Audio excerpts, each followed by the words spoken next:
Whatismypodcastabout. This is a podcast where we get together fortnightly and talk about a random topic just to see if that might be what our podcast is about. My name is Keith Ramsey. As always, I am joined by Matthew Grace. Hello. And Peter Akerley. Hey! So, as most of you know, we didn't actually get to record the episode we'd planned last week. Yeah, no, stuff came up and it kind of broke our brains to try and prepare in a 2-week span, so gave ourselves a little bit of extra time. No one is at fault. Yeah, it wasn't a specific person who just got so into the series that they couldn't help but do every side quest. Keith? Terribly sorry. No. I'm putting my foot down now. This is not a fucking pun episode. Got some bad news for you.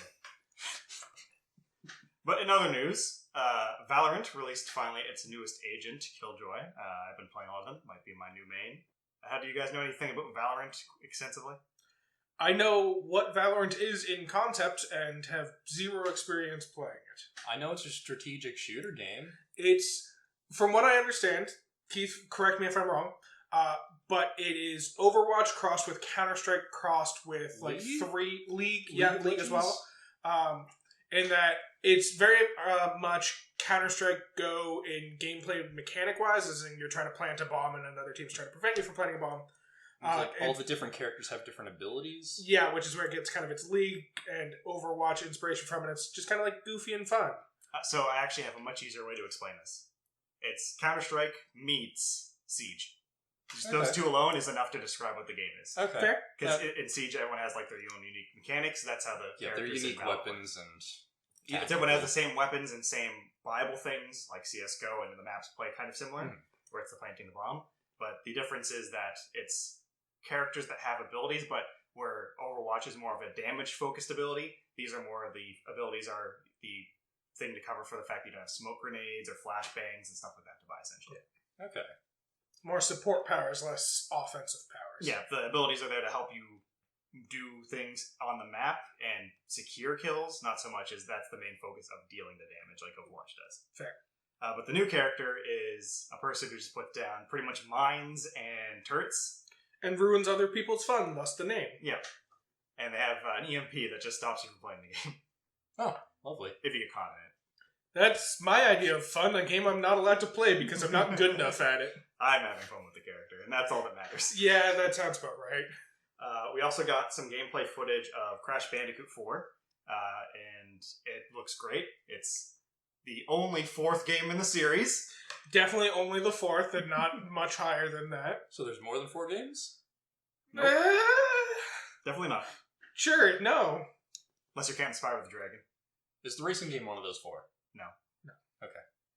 And also, the re-release of the original 3 is also not one of those 4. Why would it be one of those 4? But it's 3 games. No, it's 0, because we're not counting it among the 4. On the movie side of things, some interesting news. Looks like Tenet isn't coming up when it said it was. Yes. We've been making jokes about how they just fucking refused to hold back Tenet, and he would force the theaters to open to allow Tenet to come out. Nope, he's buckled, and Tenet's not coming out. Well, it's probably going to come out eventually, just not any time soon. He's like, if the movie theaters won't show it, then nobody gets it. I like him taking a hard line as opposed to other people who have been like, well, we finished making the movie, let's just release it on fucking streaming services since it's done and we want to start making money. It's just Christopher Nolan hissing at people every time they mention anything except movie theater. Yeah, Christopher Nolan's Digital film, fuck you! Go fuck yourself, we're not streaming this! You have to watch this in a theater for it to be good. That's the way all my movies work. They're less good when you're at home.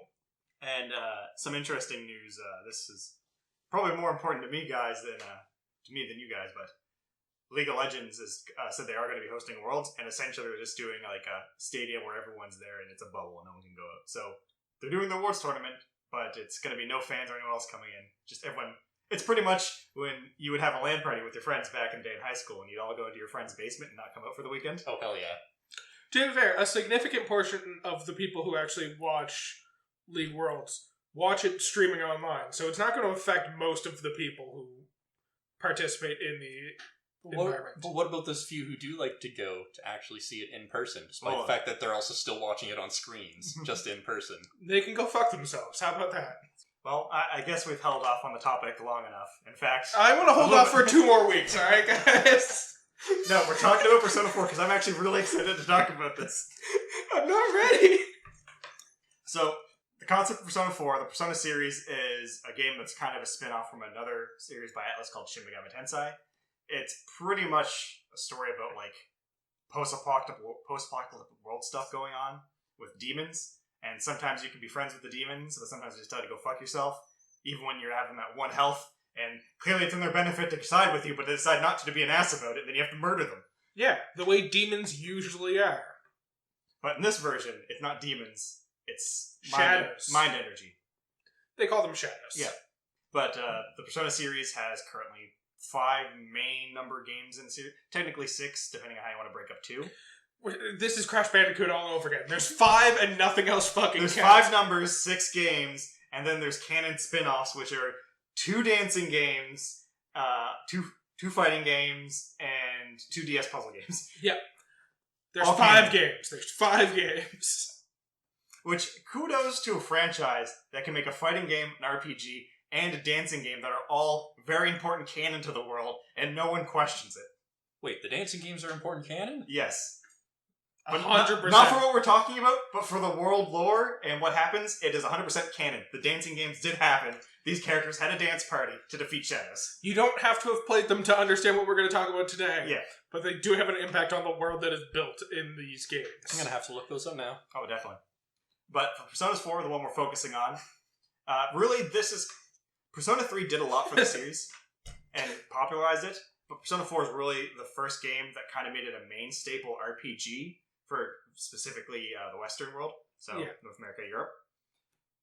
But 5, again, was the one that kind of like just really hammered it home, but 4 is kind of the starting point, and a lot of people, if they're coming over from 5 to 4, they might not enjoy it as much as it was at the time. It's a really good game, but 5 is just the natural improvement of the game. It's a lot in the same vein of the Elder Scrolls series, if you're familiar with that, where Morrowind is the one that most people think of as like their introduction to the series, even though it's the 4th game in the series. And then people who are familiar with those ones, once they saw Skyrim, were kind of disappointed in a lot of ways because the shit that was cut out, but it's just a natural succession to those games. And thinking along those lines. Persona 5 actually is where I started and helped me get into playing Persona 4. Because I started playing Persona 5, fell off because I started to get a little busy. And then at that time, my friend just said, just wait for Persona 5 Royal to come out to actually finish playing. And that's kind of what happened here with Persona 4. I played it when it originally came out. I had the pre-order and everything. I went heavy into the Persona games when I first encountered 3, to the point I actually went back and played the other ones. But Persona 4, surprisingly, had the Gold Edition, which up to this point was only on the Vita, released on Steam. Yes. And caught everyone off guard. It's like, what the fuck? A Persona game on the computer? And hopefully Persona 5 comes to Steam. Really, I just want more Atlas games on Steam. I don't care if it's just Persona. I want just any Atlas games because they're all great. The floodgates have been opened. They will come. Hopefully. I mean, we got Catherine and Persona. That's on PC right now. They both sold well. In fact, I think Persona 4 Golden was like on the top selling chart for like 2 or 3 weeks after it came out. It's proof of concept. They know they can release their games on Steam and make money off it, so just keep doing that. Yep. So, Persona tends to follow a formula. If you play other Persona games, a lot of things you're going to kind of be able to predict as they happen through the story. But I believe for most of you, even though you kind of dabbled in Persona, this was your first like straight through Persona game you've played. Yeah, this is my first full on experience with. Yeah, first time I've gone start to finish with one. Yeah. So in this game, you play the Persona 4 protagonist. His actual canon name is Yu. Yeah, Yu Narukami. Yeah, but you can name him whatever you really want. And the concept of this is his parents are very busy, and they don't want to deal with you, so they send him off to visit and stay with her brother, or your uncle in this case, and his daughter, for the year. Didn't they just take like a year-long fucking cruise or some shit like that, and they're just like, something all like right, that. live with my brother for a fucking year, because you're a piece of shit. You're going out to the country in the middle of nowhere. You're going to high school here. You're a city kid who's just going out to the middle of nowhere to spend a wonderful year. And on your train ride there, you have a really weird dream and meet some dude with a really big nose. Fucking Igor. Yeah, Igor is in every Persona game. His attendant usually changes per game based on usually the concept of it. In the first 2 games, it is actually a lounge room that he's in. So you have a person playing a piano, a painter, and a singer that all do separate things. As the games go on, they kind of get more refined. For example, in 3, it's just an attendant that's actually technically Margaret's younger sister, Elizabeth, who, or Theodore, depending on if you played the portable version that had the female version, you could get a male attendant instead. In this game, we get Margaret, of course. And then in the future game, 5, you get the twins, which are a bit weird. Yep. It's definitely the weakest of the Velvet Room attendants. Fair. But Igor, sticking his nose where it doesn't belong, essentially. Or exactly where it belongs. Depends on how you look at it. It's exactly where it belongs. Igor belongs in that room to stay forever and never enter into our realm. That is where his nose except belongs. for the Culture Festival. Fuck, I forgot about the Culture Festival. But Igor essentially is like, hey, something's going to happen, and I have to work with you for some reason. But I'm not going to tell you anything except for you have to solve the mystery. He's even more vague than that. He's like, fuck, what are you doing in my room? People aren't allowed in my room unless they, have a specific bond that they've made with another being. I guess you're going to do that, so alright, see you later when you do. But at the end, he also says this room was made specifically for you. Yeah. I don't fucking understand what's going on. Get your story straight, Igor. Also, why is his room just the back of a limo? I don't understand anything that's happening. I guess it defined his personality. Also, a little aside for just, the context of the Persona series, get a static voice as well, Igor. Please, for the love of God. Because he's gonna get, the ooh voice in this one. But then, in Persona 5, it's, this deep raspy, Apparently there's an actual reason for that in the story. I have yet to play through... Did he swallow bees? Because if it was anything less than swallowing bees... I think he drinks a jar of acid in one of the dancing games. I don't know what it is. I think it's some sort of imposter, actually, but I have no idea story-wise. Fair enough.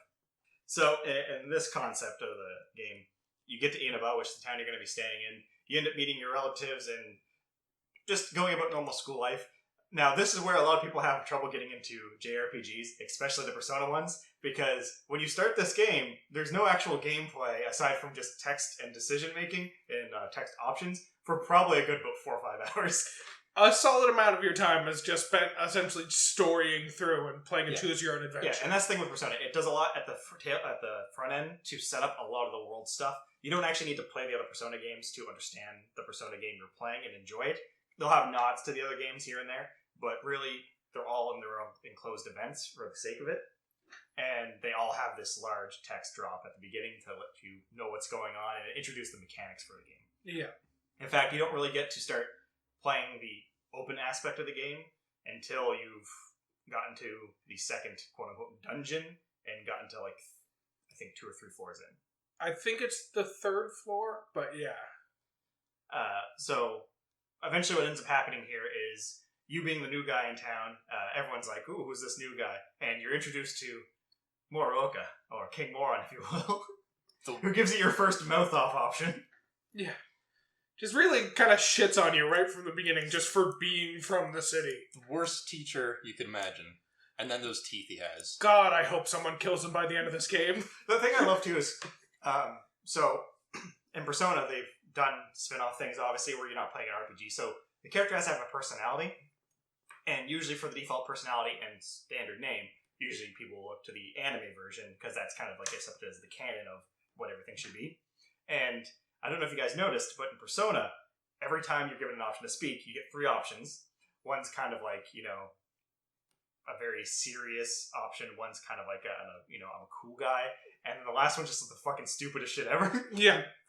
And I've had a lot of fun saying the stupidest shit ever. Well, congratulations. You went with what's the accepted canon, because when they made the animation, they gave him option 3 for all of his shit. Oh, hell yeah. That's awesome. So he's a good contrast to this game itself, and not just the protagonist, but how the game goes is actually quite different from 3 and 5, where they have more of a darker tone overall. This is a very hopeful game, and the main character is kind of a canon established as just kind of goofy. Yeah.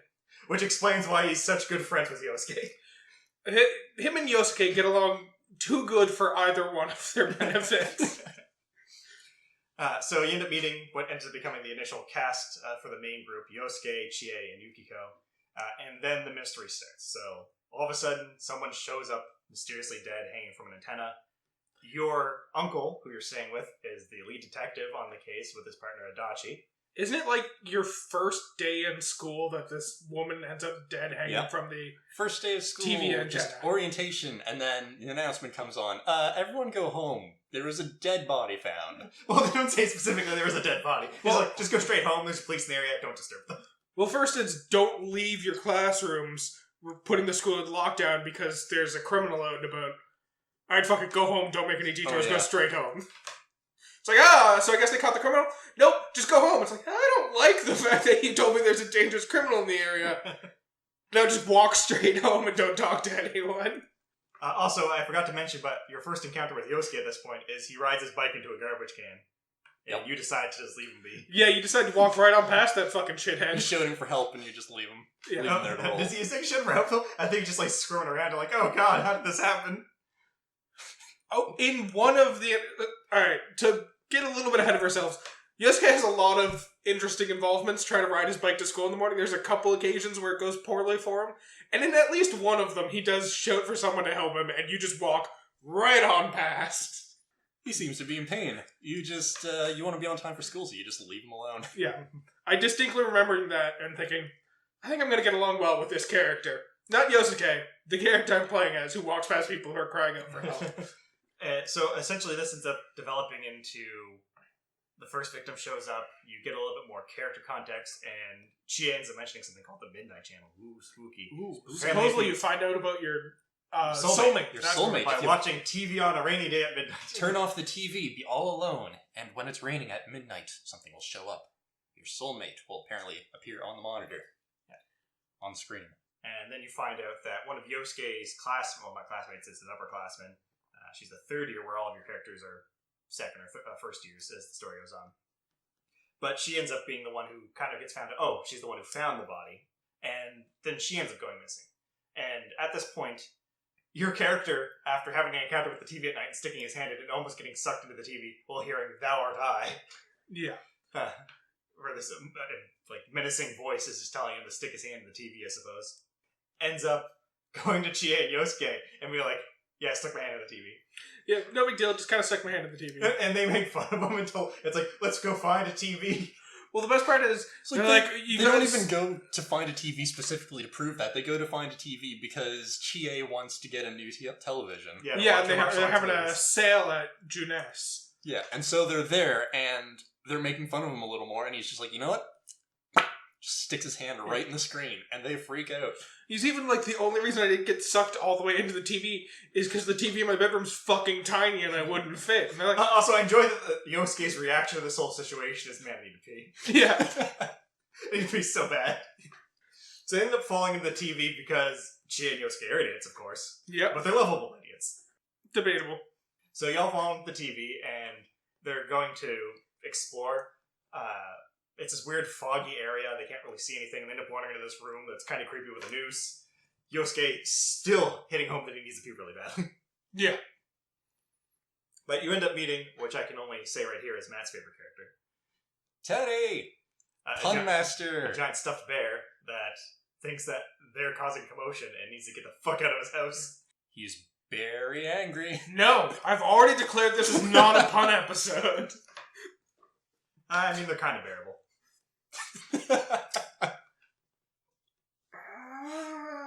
Our persona, we don't have any problems with this. Matt, that was forced and you know it. Yes. It was kind of forced. It was very forced. Alright, so, Teddy, he's kind of fun. Oh, by the way, you actually haven't gotten to the gameplay yet, because this is still the story unfolding as the game opens up. Yeah. So Teddy is essentially, as far as you can tell, a dude wearing a bear mascot costume. Until Yosuke calls him out and rips off his head. Yeah, gets a little bit annoyed about the fact that he's just wearing a bear mascot costume, and he rips off the head of the costume. Only for it to realize that there's just a black void inside of him, and it's literally just an empty suit. Yep. For now. And then Teddy essentially blackmails them into helping him figure out who's throwing people into the TV, because he's their only way to get out of there. Yeah. So it's like, I will only let you out if you promise to help me figure out who's doing this. Yes, this happens after Yosuke decides to go back into the TV because of the fact that...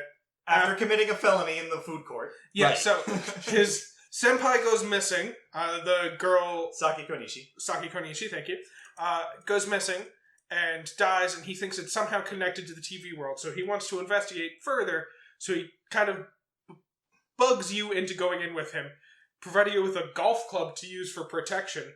Well, it's a katana at first. It's a katana at first, which gets taken away by the cops and you get Because he prodded. brings out 2 additional swords and starts brandishing them around. He's swinging them around the food court. In a town where murders happen just in the last 7 days.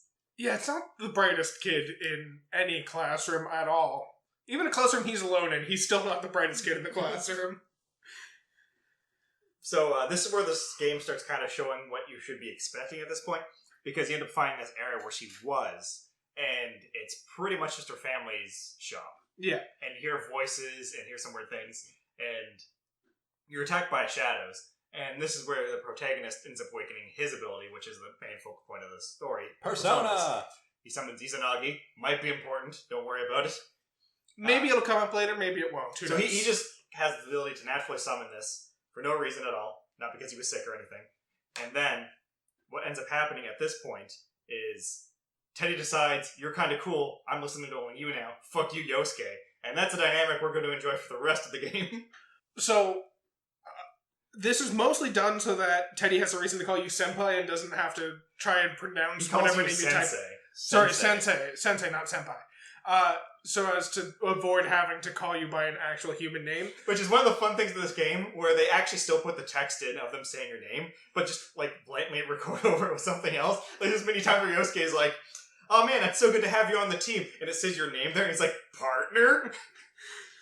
Yes, so we get that, but the best part about this whole Teddy being, like, super polite to you and rude to everyone else is as you go on, more people end up joining your party. Well, to be fair, he's only rude to Yosuke, and he's nice to you, and nice to everyone else. Yes.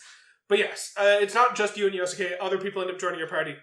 For whatever reason, during combat, in the first half, Teddy kind of acts as your support and tells you about different characters and what's going on. You can scan enemy, see what they're weak to, get some puns. He also will often point out, like, if one character gets badly wounded, he'll be like, oh, Sensei, you're hurt, watch out! Or, like, if a character gets a huge critical hit, he'll be like, Chie, way to go, you're on a rampage!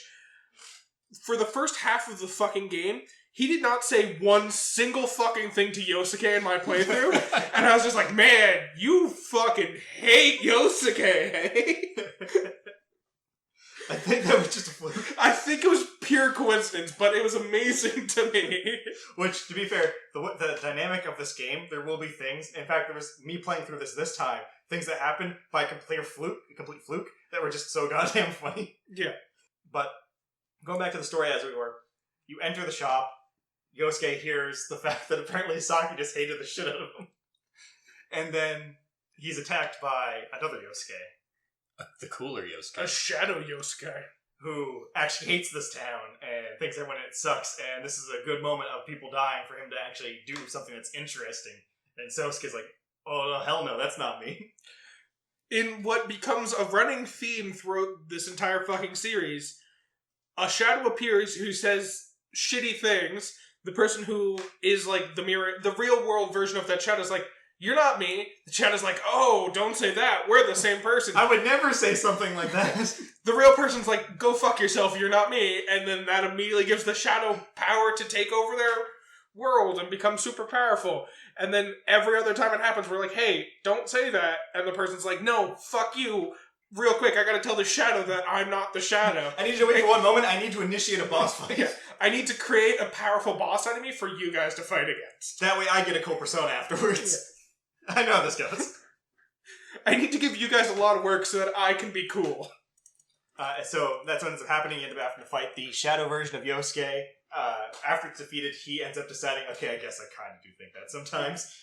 Because all the characters kind of nonchalantly just decide, okay, I guess that's kind of me. While I was unconscious there while you kicked the shit out of it, I realized I probably shouldn't say you're not me anymore, so I'm going to just agree to this. I've come to terms with the fact that I can say shitty things.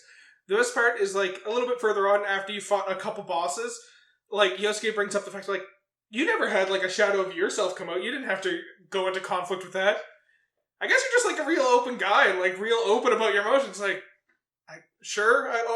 It's like, I don't have any emotions. Well, there's a few factors to this. The first one is there's a plot reason. Yeah. The second part is that gameplay stance-wise, you're a blank slate. Your character has no personality or dark side because you are filling in their personality as you go. So there's nothing for them to really conflict against. But we're going to get to it, but there's a really cool concept in this game when you look at it as a whole that actually retroactively fixes this, aside from the plot reason. No, I just love how people just, like, immediately buy into the fact that, like, everyone else had to fight against their own shadow, but nah, I guess you're just cool, and, like... Sensei's just the better person of us all, so... We're not gonna think about anything in this whole situation, you're just gonna put us under direct command, and we're gonna deal with it that way. You're the purest human being, you could give us indirect commands and just say, focus on attacking, but no, you're gonna directly assume control of our bodies so as to make us more pure, like you, Sensei. It's getting a little bit worrisome from this description. Yeah. So, this is kind of like your first taste of a dungeon. There's no real levels to it. It's just kind of like the boss room. The next one you end up getting is... During this whole fight situation, Chia was left outside with a piece of rope. A piece of rope specifically held on to kind of like an idea of the Minotaur's maze from ancient Greek mythology. She's supposed to hold on to it so you could find your way out after you go in. Yeah, and it just immediately cuts once they pass through the TV. So she's just panicking outside the TV because she can't go for help because who's going to fucking believe her at this point? Yep. But this all happens. She kind of spazzes out and then leaves. And then Yosuke's like, man, I'm tired. I'm going to go home and sleep. Fuck Chie. We'll apologize tomorrow after I rest. Jesus. And then on your way home, I believe this is where you encounter Yukiko, who's in the kimono just sitting outside the picnic bench. Yeah. She's like, oh, you wondering why I'm in this kimono? Well, actually, I'm part of a prestigious family that runs this inn. I run a local inn, and my mother's been feeling ill lately, so I've had to take over more official duties. And then there's a news series about it where the person's like, oh, look at her in her kimono, it's so fun. And they decide to watch the Midnight Channel, and then there's a mysterious woman in a kimono. We couldn't figure who it was. Yeah, weird how we've just been introduced to a character wearing a kimono, and then they were shown on TV wearing a kimono, and then we see a different character on TV whose face is blurred out, but they're wearing the exact same kimono. I wonder who the fuck it is. Yeah. And then we end up putting pieces kept together here. So Yosuke, the reason he wanted to go on TV is because before Saki went missing, she showed up on the Midnight Channel. Yes. And before that, someone had mentioned seeing the Mayumi Yamano show up on the TV just before she disappeared. Yeah, and so, their first time into the TV world, the room that they stumbled across with the noose had a bunch of posters of this TV personality. Well, it wasn't Mayumi that was on the face, it was, darn, what's her name? The Anka singer. Yeah, the Anka singer. Right. Yeah. Because the backlog to this story when we're getting the intro is, first off, we see a model talking about the diet drink, and then we hear some news stories about a senator named Namatame, who... he's married to this Anka singer, and then he had an affair with news reporter Mayumi Yamano, who came to the town. They divorced, and then she suddenly ended up dead, and they're trying to figure out who did it. Definitely remember the name of that senator, because he may or may not be the murderer later, depending on how you play through the game. The interesting thing here, though, is, like, they don't do anything to hide Namatame is around for the game. Yeah. Because he's just walking through town. You can talk to him multiple times, and it says Namatame. Yeah. And he talks about it, it's like, yeah, I had a bit of an issue at work, and now I'm working here with my family's business. Yeah. He's just really depressed all the time. He's like a sad guy. Yeah. Nothing wrong with being a sad guy. But at this point, we're seeing a new person on the TV. It's like, oh, this person's in danger. We need to figure out who it is and try to save them. And... you can't figure out who it is, even though they're wearing a kimono and just walking around. It's like, fuck, let's just go to school, see if we can figure it out. And then Chie shows up. She's like, oh god, Yukiko's missing, just spazzing out. And it's like, oh, it's a Yukiko. Like, what did... in a kimono. I never put that together, but it could be. This might fit with the whole person we saw on TV. Might have been Yukiko. And you should try calling her first, though, before we jump to conclusions. And she answers the phone, so I guess it wasn't Yukiko. Yeah, so definitely not Yukiko. Let's go back, and hopefully it's raining again tonight, and we can get a better view of this person and figure it out. And this is where we start getting the fun aspect of the interesting intro to each character's dungeon, essentially. Yep. Yeah. So this one, she's in a princess outfit outside of a castle, and she's all about finding her suitor, or a hot stud, if you will. The man she's going to marry, essentially, but in much less polite words. So much more polite than a certain character uses a little bit later on. Alright. So, you end up getting your main party of Chie, Yosuke, and Teddy, and going into the dungeon. Teddy ends up leading you there, and Chie, being the genius she is, just kind of runs off. This is also the point where Teddy starts making glasses for everybody as well. So that you can see through the fog. Yeah, these glasses let you see through the fog, and it's kind of just the aesthetic of the series. Yeah. Gotta be wearing glasses when you're fighting to look cool. Yeah. All three of us agree, as we currently wear glasses to record this podcast. Battle glasses. That's just to see through the fog in here now. Yeah. If we didn't have these glasses, it'd be impossible. Because I'm not turning off the fog machine. Wait, there's fog? Shit, you're right. So, Yukiko's dungeon is essentially just a castle. It's a bit different from the other ones in the game where there's 2 bosses that get personas. Yes. Because as you might have figured out already, Yukiko is going to be the next party member. So you fight your way up through the castle. You're kind of taunted by the person who's in the castle. It sounds like it's the person you're trying to save, but it's revealed that for each dungeon, it's actually the shadow version. And kind of their thoughts that it's giving you the context of why their dungeon was made this way, I guess. Yeah, kind of their suppressed emotions. Yeah, the kind of feelings they've been hiding throughout their lives up until this point that they're now kind of starting to acknowledge. So on the 3rd floor, this is where we end up doing Chie's boss fight, where Shadow Chie shows up, and it's like, man, Yukiko's great, but I'm gonna keep her as my slave, pretty much. Really, it's kind of like probably on the darker end of stuff we get. It's like, yeah, where she only keeps Yukiko around because she makes Chie feel better about herself because of how shitty Yukiko is, essentially. So you end up fighting this, and where we fight the boss, which is lovingly called by the community the Dominatrix Banana. Yeah, that's a pretty accurate description of what that character looks like. So you end up fighting this one, Chie, then I guess I kind of feel that way sometimes. And you end up helping her get out and establish that, oh, we have to start doing this smart. We can't just keep fucking running in everybody. We have to actually have a plan, go in, work this out. We have to do it before the rain comes. Because after the rain and the fog goes to the other side, the fog lifts in the shadow world. And the person dies. Exactly. Person always dies on a foggy day shortly after it rains for several days in a row. Yeah, because that's when the shadows get angry and will attack anyone that's on the shadow side. Yeah. Because as the fog lifts from the TV world, or as the fog enters the real world, it leaves the TV world, and that makes the shadows angry. Yeah, they can see, and they get angry because they can see. Yeah. Because they don't have Teddy glasses like everyone else. That's true.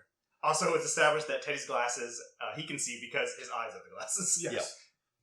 So you end up working your way up to the top of Yukiko's dungeon, fighting her, and then essentially this is where a running joke of, at this point, Teddy's just kind of a blank childish slate, but he gets really obsessed with scoring a hot stud or being that hot stud. Yeah, he's very confused about what scoring a hot stud is. Because he's essentially a child who knows nothing. And he quickly evolves into man whore. Yeah. He heard that from Yukiko's shadow and immediately starts questioning what it is. Yeah, because Yukiko's shadow wants to essentially have that Prince Charming that's going to take her away. Because she is sick of being in Inaba. She doesn't want to have the responsibility of taking over family and just wants to get away from it all and wants someone to help her away. It gets worse in a couple of the later dungeons where character shadows start talking in an explicitly sexual nature, and Teddy gets even more convinced of like, oh, do you want to try scoring with me, Yukiko? Let's ride together, Chie. It's like, no, you don't understand what you're saying, Teddy. Which, at this point, it's kind of safe to say, like, the concept of these dungeons, it's the people that are thrown in their suppressed selves are creating a reality within this world that has to deal with it. And when you think about it, most of these characters, minus, I guess, Yosuke and Chie, are just sorts of sexual repression. Well, kind of. The way I see it, because if you look at Yukiko's dungeon, it's less so of a sexual nature and more so just like she wants to be treated like a princess. She doesn't want to have to work so much. So that's why she invents a world where she lives at the top of a castle and is a princess, where princes come across the land to kind of pledge themselves to her. And the next character, their whole thing is about they don't fully identify with what a masculine thing is. Yeah, they're kind of unsure of themselves. They're caught between a masculine identity and a more bisexual identity. And then for the one after that, they are struggling with a misunderstanding of the reality and want to find their true self. Yeah, and then after that, serves right. I'm trying to get the order correct. Yeah. Was it Rise next? No, that was the one that... Rise was the one who wasn't sure about who her real identity the next party member after that one is... well, technically, it's a person that's already there gets their persona. Yeah. Mm-hmm. And then finally, the last person is also kind of the same as the third one. Yeah. Which is on a slightly different aspect. It's the reverse. It's a whole fucking thing, alright? Yeah. So, you end up saving Yukiko. She's been missing for a while. Or she wasn't missing at all. Like, when I play, as soon as I go in the first time, I just get them out of there. Yeah. Just go in, like, as soon as you have... So the thing about the game is, a lot of the game is built trying to manage your time as wisely as possible. There's certain activities you can only do certain days, and you only have so much time, because you can only do one activity in the evening or afternoon, and one activity at night, depending on the days. Now, keeping in mind, up to the part where you get Chie's persona, you don't really have any control of your aspect of spending time. It's kind of the story going. It's after you save Chie's when you actually start doing stuff. So at this point, you're about 7 hours into the game. Yeah. But yeah, so now you have to start figuring out how to manage your time. So a big portion of that is finding out when you're going to go into the dungeon. Because if you don't go into the dungeon quickly enough, the person dies and you lose the game. But you don't want to go in the dungeon constantly because you don't get to improve anything else. Because as we get explained to us by Margaret, the social links that you form by strengthening your bonds with other people, kind of the core mechanic of the game. Kind of strengthen your personas. Yeah, it makes your persona stronger. In turn, makes you fight better in the dungeon. And also unlock stronger personas. And when you boost your social link with party members, they also get bonus abilities and spells for the dungeons. Now, I played vanilla Persona 4. Golden did this time structure a lot better because you didn't really have the evening mechanic as it is Golden. So you didn't get to leave the house in the evening in the original vanilla. The only time you got to leave was for one of two things. Was you could go fishing, or you could go to a night job, which the only night job, I believe at this point, was the hospital. Okay. Fair. And there's nothing else you get to do at this point. So there was no outside at nighttime or talking to people and getting slight boosts to your social links, or, going bug catching. Bug catching wasn't in the original. And the beach and Okina are not in the original as well. So, a lot less stuff you could do. So managing social links was actually a lot harder in the vanilla version. You had to play almost perfectly in order to get a 100% social link run in the vanilla version. This one makes it so much easier. So anyways, what I found myself doing is anytime it fucking rained, because raining tends to shut down a lot of your opportunities, most social links cancel themselves on rainy days and stuff like that. So the moment I had a rainy day, I was like, fuck it, going into the dungeon, clearing the dungeon today just to get it out of the way, because I only have so much fucking time to do everything. So yeah, it was a lot of, oh no, Yukiko's gone missing. A week later, Yukiko's been saved. Now we have to wait a month for her to recover so that we can talk to her again. A thing about this is, rain ends up shutting down a lot of things, but how I tended to break it down was because one thing you have to do is, there's also, you got 5 stats. Yeah. And depending on where your stats are, it lets you do certain things and actually lock certain social links, progression, or even starting them until you get them to a certain level. So it's courage, knowledge, understanding, expression, and diligence. So certain tasks will increase that. Certain clubs will put it up naturally. You can take the Beef Bowl challenge at Aya and freeze a bunch of stats if you do it correctly. So there's some important social links that you have to actually do this. For example, Nanako, you have to max out expression to actually finish Nanako's. You have to Dojima, you need high understanding. Exactly. Yep. And then, for example, you need high courage to do the hospital, which gets you the devil social link. It also helps that doing the hospital. Well, you need high courage to do the hospital job, but doing the hospital job will also give you a lot more courage. Yeah. Yeah, so there's a lot of these things, and luckily, these will carry over. So when I played the game the first time, I didn't max out my stats in my first playthrough. But it's so much easier to do stuff in the Golden Edition that I maxed out all my stats about 2/3 through the game. Yeah, that's what I've done. So now my next playthrough, I'll be set to just focus on social links and other things. This first playthrough, I focused entirely on maxing out my stats. My social links were lacking, to say the fucking least, but on my second playthrough, I plan on doing a lot more of those social links. When I started playing on normal difficulty, because I wanted to play through how you'd expect to experience the game. And it wasn't too bad. There were parts that I had struggles with. When I went into a dungeon, I'd go in twice. One time to get to the final floor, and then the next time would be to face the boss. Because by the time I got to the boss, I'd always be really low on SP and all that. Yeah. That's why you gotta max out the Fox social link, and that's what I did on rainy days. I went to that shrine, and I made sure to max out that link. Well, the fun thing about maxing out the Fox is it doesn't actually take any time to max out the Fox. Yeah. Doing the Fox's quests takes time, but actually turning it in you can do without wasting time. I made a mistake with the Fox, because I think the second or third social link quest that you have to do to raise your social link with them, you have to interact with a student at your school. I didn't start that quest until the break. Yeah. So I was locked out of progressing that for a long time. Yeah. The Fox you can actually finish pretty quickly as long as you know how to do the quests. Yeah. They actually changed it a bit from the original version, but because where most of it's the exact same, I actually breezed through it pretty quickly. Because, again, the original Persona game, I put about 400 plus hours into it, getting everything done in that one. And surprisingly, after all this time, because I played it when it first came out back in 2009, I believe, I still remember everything. Fair. But, I started on normal, but about half of the way through or 2/3 of the way through the game, I switched to easy mode because had to get it done in order to record this. Yeah. And it just made the story experience a lot more enjoyable because I could focus more on just the story and not have to worry so much about the grind. That was the thing for me too. So I started off on normal and kind of powered through like that. It was a lot of a grind. And then I think it was when I was fighting the Kanji's Shadow. It was like my third time trying to fight that fucking boss. I was just like, why am I playing on normal right now? I'm just going to go through it easy so that I can finish this game. And when I go back through it a second time, I'll play it on normal and actually take my time enjoying it. But yes, I found the story a lot easier to focus on when I was not worrying so much about focusing on all my skills and all that shit. And at this point in the game, and you're saying, you gotta wait for Yukiko to recover. So regardless of when you save the character, they're going to be out of commission story-wise until you get to the end of the cycle where the fog is supposed to come out to the side. And for some reason, your character still checks the TV. It's like, I just want to make sure Yukiko didn't stumble her fucking way back in there. Yeah, it's the best part. Is like, it starts raining and someone comes up and is like, yeah, if we're going to go save Yukiko, this is kind of our last chance to do it. It's like, Yukiko's already been saved. What the fuck are you talking about? It's raining. Also, check this is just a minor aside. That's something I noticed playing the game again. But when they're walking to school and they're having that conversation, the protagonist is slightly off tilt. So he's walking forward, but facing the wrong way. So he should be walking in a different direction, but he's like kind of like slightly sliding in the direction he's walking with everybody else. He's turned to face the camera and doing like a moonwalk type walk. Yeah.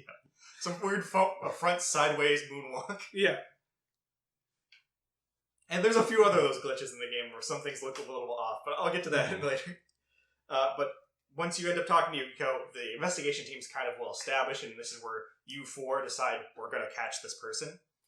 And you start doing the investigation. At this point, your whole basis of going on is it's women connected to the murder of the first person are the people that are being targeted. Even fucking tangentially. Now, at this point, I disagreed with the game a little bit, and I didn't think that was the connection. And by the time the next victim was identified, I was already 100% certain that the connection was something else, which the game catches up to me a little bit after that. I'm like, oh, wait a second. What if it's this? And I'm like, yes, fucking of course it's this. Yeah, so we start seeing a trend in this game where you're sitting there with Monica watching TV, and then biker gangs in our neighborhood, and there's this guy yelling, get bent across the TV. At this point, people are like, I wonder who that guy is. And I'm sitting here, it's like, new character.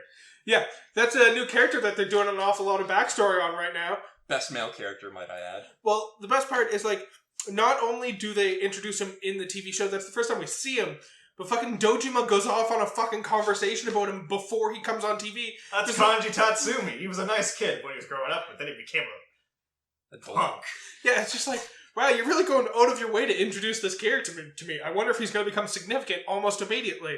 Next thing you know, you got to watch the fucking Midnight Channel that night because it's raining. And again, it's a person just like kind of screaming and throwing stuff around. It's like, no idea who it is. No, what I did like, though, is since Dojima brought that up, your other classmates at school the next day are like, did you see who was on the TV? Yeah, I wonder who it was. You have the option to say, it was Kanji.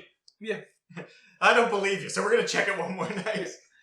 And this starts one of the great situations of you decide you're going to tail Kanji to see if he's in danger and kind of warn him. But when you're doing this, someone else has already gotten to Kanji first, which is the young prince detective. It starts this whole chain of, which is probably my favorite joke in the whole thing. It's like, you saying it like dudes? Yeah. What do you mean weird? And just Kanji chasing them around. Well, the best part is the fucking characters at this point like start sitting down and talking about it. Because they end up going into Kanji's mother's shop and they find a scarf that belonged to the original victim. And they're like, okay, so Kanji's not the victim, it's Kanji's mother, because that fits our guide that we've already built up. And it's just like, she wasn't the one on the fucking Midnight Channel. Kanji's mother is a character in the party with her own persona. I could get behind. Because I don't know if you guys finished the social link for Kanji, but damn, she is a scary lady. Yeah. But yeah, so they're just like, oh, it's clearly Kanji's mother. It's like, you're looking at this all the fucking wrong way. It has nothing to do with the first murder. The only other person in this group that has an intelligence that I would trust is Yukiko. Yeah.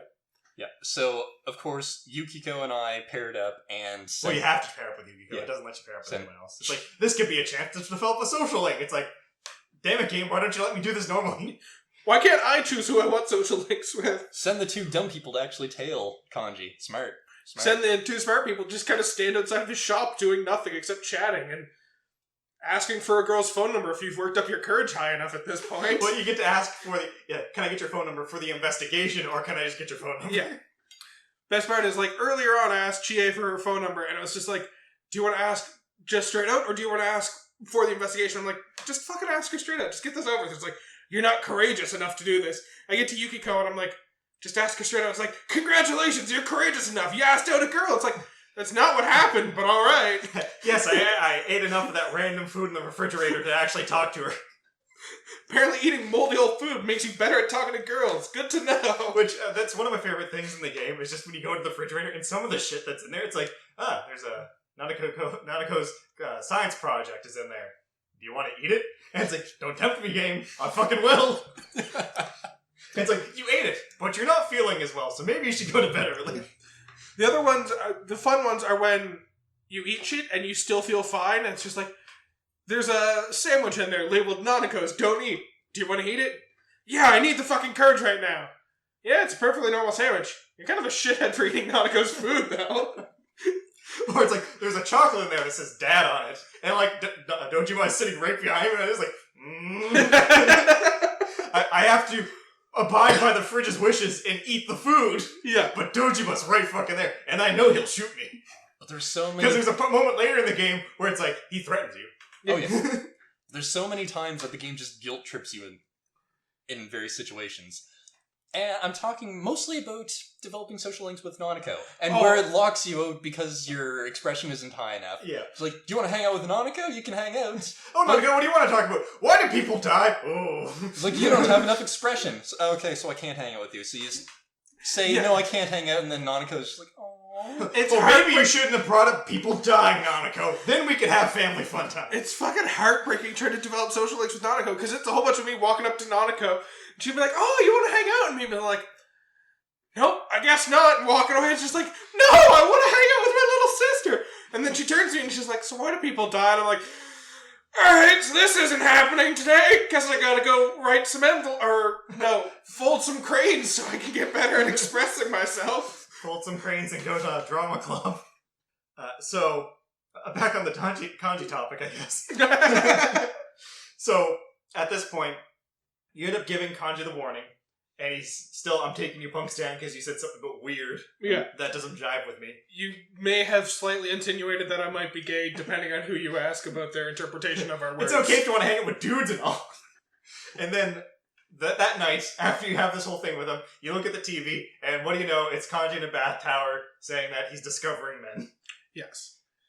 Decided to meet all the salty sweet men in the world, or some shit like that. So Kanji's dungeon is a bathhouse. And the thing I enjoy about this situation is because as soon as it happens, your phone fucking rings, and you answer, and just Yosuke going, dude! Dude! You saw it, right? Yeah, I saw it.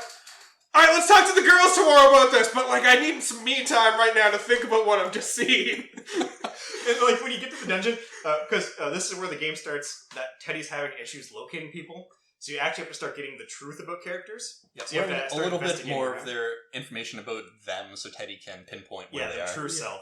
And you have to do this to get in the dungeon. Then when you finally get to the dungeon, Yosuke's like, I don't want to go in here. And it's like, the boss guy's like, why was Yosuke's dungeon someone else's? His dungeon would have just been full of, like, people that were, like, you know, friendly to him that were men. He's like, I think they're okay. I like this. It's just, Yosuke's dungeon is just him at the top of a tower. There's no monsters because he doesn't want anyone near him, so it's literally just an empty dungeon with Yosuke at the top. But he's hanging out with two other guys, because if he's hanging out with one guy, it'd be pretty gay. Yeah. And that's kind of just Yosuke's MO. And it's like, I don't know what this is getting out of it, because there's a part in the game where sometimes on weekends, characters will call you to hang out. Yeah. And he calls you to hang out. He's like, do you want to hang out? I'm like, yeah, sure. He's like, I also invited Daisuke along because I don't want people thinking we're gay or something. It's like, what? I invited the two most macho athletes at our school because I don't want anyone thinking we're gay. It's like, you just made it 4 guys. Now it just looks like a double date. Way to go, Yosuke. You skipped past straight back into gay territory. Well, this also developed my favorite thing of coming onto Yosuke every moment I had throughout the game. Though. Oh, yeah. Like the part, there's later on the cultural festival where you end up doing like a dating booth or something like that. And there's a part it's like, you can choose to quickly get a men's seat or get a female seat because you don't have enough girls to men, so someone has to sit on the girl's side. And I just immediately went to the girl's side, and the question comes up, who would you date? I'm like, Yosuke. Like, dude, stop, don't do this. I did the same thing for every chance I got, except for one instance. It was when they were talking about going to the beach or something, or going swimming after the. Oh, who you want to see in a trip. swimsuit? Who you want to see in a swimsuit? And the options are out: Chie, Yukiko, and I chose Kanji. I chose Kanji for that Yeah, one. Kanji, absolutely. He's like, oh boy, that's nothing special. It's just swim shorts. I also enjoy, in a similar vein of like Yosuke trying to prove to the world how straight he is, the scene where you go to the city with Yosuke and Kanji follows on just a pedal bike, and you end up having a competition to see who can get a girl's phone number the fastest, and you all fail fucking miserably. So I got a phone number, but then the situation, I don't know if it changed, because it's part of the golden content, so I haven't played around with it much. But I talked to one girl, she gave me the number, and then when you call at the end, it's a man, and he threatens you. Oh yeah, you call a girl, and it's actually her boyfriend who answers the phone. He's really pissed off about the fact that you were flirting with his girlfriend. Yosuke calls a girl, thinking it's one person, and it's actually a girl in his high school who he really does not want to ask out. No one likes. Yep. That builds up a whole fun thing later on, where he keeps interacting with her, and she's like, no, let's not do this. It's like, I'm too much girl for you. Yeah. And then she destroys his scooter. Not the only thing she destroys in this game. No. But Kanji, you end up going through his dungeon just like the same. The patterns of the dungeon are the exact same. It's usually 10 to 11 floors. You usually fight... you have an encounter with the boss, or the shadow, on the 3rd floor. You fight a boss, a sub-boss of some sort, on the 7th floor, and you fight the final boss on the last floor, which is usually the 10th, sometimes the 11th. Yeah. Mm-hmm. You fight Kanji's boss, Kanji's like, no one accepts me for who I am. I hate girls. They suck. They're so mean. And Kanji's like, I'm gonna kick the shit out of you. It's not even like you're not mean. He's like, I'm gonna beat the shit out of you. He literally punches out his shadow. Yeah. And honestly, I think out of all the characters that have development, most of the early characters, when it comes to their shadow stuff, isn't that good. But like Kanji and Naoto, I feel have some of the best character development in the game. Because most of the stuff, it's like, well, I guess you're kind to me. And then Kanji's one where it's setting up as like, oh, Kanji's gay. But then it's like, it doesn't really matter what I am. I just kind of don't trust girls and I like what I like. And I'm like, good on you, Kanji. I really enjoy kind of Kanji's development after that as well. Like the fucking camping trip that you all go on where Kanji just kind of breaks into your tent because no one wants to allow him in his own tent. So. Although a healthy love of animal crackers. Yeah. Yes. Oh my god. Eats all... Was it Yosuke's animal crackers? Yosuke starts eating fucking animal crackers. He's like, wait, I didn't even see if there's the penguins. Like, there's a penguins. Like, you ate them and you didn't know? Yes. Oh, God. So, yes, that whole situation happens, and then fucking Yosuke yells at Kanji to get out of the tent because he's still uncomfortable with this entire situation. So Kanji ends up going to the girls' tent, and the girls fuck off and go back to the guy's tent because they also don't want to deal with Kanji right now. Not before, which we find out in the following I'm morning. raiding the girls' tent! Yeah. In the morning, though, we found out that Kanji woke up alone in a tent because he barged into the girl's tent and immediately got knocked out. Now, here's the fun part, though. This could go one of two ways. This could have been Chie, who we know is the athletic one, but I think it was Yukiko. I 100% believe it's Yukiko. Chie could have, Yukiko would have. Yeah, Yukiko totally dropped Kanji. Yeah. Because Chie's only act of violence against any other character is kicking Yosuke in the nuts. Yeah. Yeah. For breaking her child the dragon. Where Yukiko has hit people several times she already. a lot of people. Yes. What was the part? There's a part, I can't remember exactly where it was, but Yosuke's like, maybe I should get some personal studying. Hey, Yukiko! And she just fucking slaps him. He's like, oh, you meant studying. I have to deal with a lot of men at the fucking inn I work at. Well, at the this comes up sometimes. The fucking beginning of the game when you're leaving school with Yukiko and Chie for the first time, this guy just walks like, hey, Yuki, want to go on a date? He's like, what? And it's like, come on, are you coming or what? And it's like, no? And he's like, well, fuck you then. Just runs up. I'm going to be honest, knowing nothing about the game in my first playthrough, I was like, that guy's the murderer right there. That guy's 100% the murderer right there. And Yukiko's going to be the first target. And then Yukiko goes missing into the TV. And I'm like, what do you mean? He got a name, Mitsuo. He has an icon when he talks. He's definitely not coming back. Now, when I first saw him, I was like, could be the murderer, but he's more likely just going to be some sort of distraction away from the actual murderer. I very quickly moved on from this plan, but I fully believed he was the murderer at the beginning, and they were giving us a little hinty note of like, here's the murderer, you see him now, and not again until the end. And you have to be like, where have I seen you before? Although, since we have said this, I will mention that the first time you actually see the actual murderer, I actually called that he is the actual murderer. Oh, fair enough. So something funny here too is I want to go back to the kanji thing. Is the way that kanji accepts a shadow is actually pretty awesome too, because the whole thing is kanji shadow just wants to be accepted. He doesn't care by who. He's actually states like, one of you accept me, just somebody. Yeah. I don't think kanji shadow actually wants to kill people. Yeah. But essentially, kanji punches him, as you mentioned, and then kanji's like, get up. If you're actually, I know you're me, and me can take a punch like that. And it's like, yeah. He's like, I'll accept you because I just want to be accepted. And there's another thing we haven't mentioned at this point, but every time you save someone and the fog passes, we get a situation where it shows the streets of Inaba with fog and just a person going ... Yeah. The best part is, like, it shows a little text box at the bottom that's like, someone is speaking that you see any other time someone talks. And it just says, a voice, and then ... And the first 2 times I saw that, I was like, why the fuck are you specifying that a voice isn't saying something? You don't need to put a voice. I usually take ... as a of some But sort. it could also just put... It's not as bad as it was a voice, and then it had the parentheses to indicate it was an internal thought and not actual talking. True. And it's like, again, nothing. So this is hinting at this is the killer who is aware of what's going on, and they're surprised that nothing's happening. They're getting a bit annoyed that their plan keeps getting foiled. So again, after you save Kanji, whether you wait or go for it, you have to wait for him to recover. And then Kanji starts coming to school, and he joins the team. And this is where there's a situation of essentially trying to figure out who the person is and what the new MO is of who the targets are. You end up coming to the establishment that it's children of the people connected to the crime. Not the much more obvious people who just appear on TV before and keep getting targeted because they appear on TV. Yeah, and that ends up being the reveal, but they don't really figure that out until after the next victim. Yeah. So at this point, they're still operating and it's still people connected to the crime. We get an interesting scene on the roof where Yukiko loses her shit over fried tofu, and Yosuke has to buy people steak again. Yeah. And that's a normal trend of Yosuke. Yosuke does something and buys people steak to make amends. Well, the best part is Yosuke eats all of fucking Chie's food, and Yukiko's just looking at you standing there not eating food, and she's like, well, do you want to try some of my food, I guess? And you're just like, sure. And you get the 2 options. Take a small bite, or engulf the whole thing. And I chose take a small bite. Of course, because you're a normal person, much like me. And then you take a small bite, realize it's delicious, and then wolf down the entire thing. You start thing. mashing the buttons like, stop. Don't do this, Yukiko. She's going to hurt us. Yukiko will kick us in the nuts. I know it's going to happen. She is 1 moment away from becoming the ring girl. So yes, now Yosuke owes everyone steak because of the situation you and he created together. Yeah. So Yukiko doesn't want steak, she just wants fried tofu. Yeah.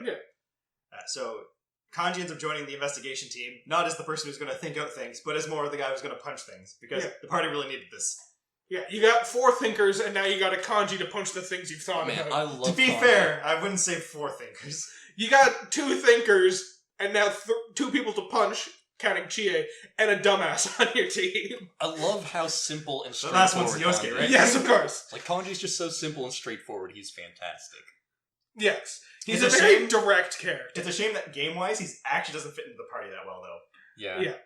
Party Through the dynamic. entire game, I just stuck with the original 4, the protagonist, Yosuke, Chie, and Yukiko as my party. Yeah, Yukiko is probably the best healer in the game, so Yeah. she's pretty much a staple. You can sub her out for Teddy later on, though, because Teddy does get some good abilities. But why? Because it's Teddy. Man, you're the one person I would expect to argue for including Teddy in your party no matter what. I liked Teddy up until He stopped being a bear. he stopped being Teddy. Alright, let's acknowledge what happens to Teddy now, because this is a whole fucking He thing. grows a body, there's nothing to talk about. He gets the shit kicked out of him, deflates, gets real depressed about the fact that he's empty on the inside, Starts working out and grows a body. does crunches until the body of a hot boy develops inside the mascot He costume. grows a body, there's nothing else to it. And then all of the blood goes straight to his new dick. Yeah, he leaves. He comes out into the fucking real world, and he's like, "Wait, what are you doing out here?" He's like, "I was bored, and you guys weren't coming to visit me, and I was sad, so I came out to your world." And everyone's like, "All right, well, cool. Hi, Teddy." And then he just starts taking off his costume. He's like, "It's so fucking hot." And Yosuke's like, "No, you're a blank void inside there. You can't take off your You're suit." scare the children, Jesus. And then Teddy takes off his costume, and he's just like a hot boy on the inside. Although he's naked. He's a hot, Like a naked hot boy! Yeah. I said hot boy, Matt. What more do you want from me? I'm definitely going to end up on a list after someone listens to all these episodes. Oh, God. So, the development of Hot Boy Teddy does happen with the next dungeon in the set, which is famous idol Rise Kujikawa, or Rosette, is coming to town because she's on a hiatus. So this all develops into... You quickly figure out that Rosette is the next target. Yeah. So you decide that you're going to kind of stake out her place, and it's a little difficult because she's a famous idol coming to town, so everyone's fucking there. And this is where... I should point out at this point, the reason your team's able to keep on top of everything so well for like what's developing in the case right now is because Adachi's a very incompetent cop, and he just kind of accidentally let things split all the time.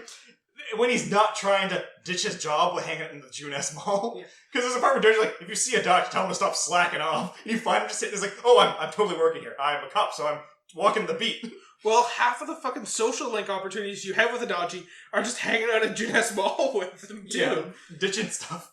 So anyways, I feel like at this point is probably the logical point when most players playing through this game would kind of figure out who the murderer is. Because not necessarily that. Like, actually looking online, a lot of people don't figure it out until the van incident, which I'll explain. So I feel like we should save it till there to keep the logical thing, because that's also where the game kind of tips its hat. Okay. At this point, I would say that there is a fair bit of evidence being sprinkled around for you to pick up on, but you might not figure it out until later.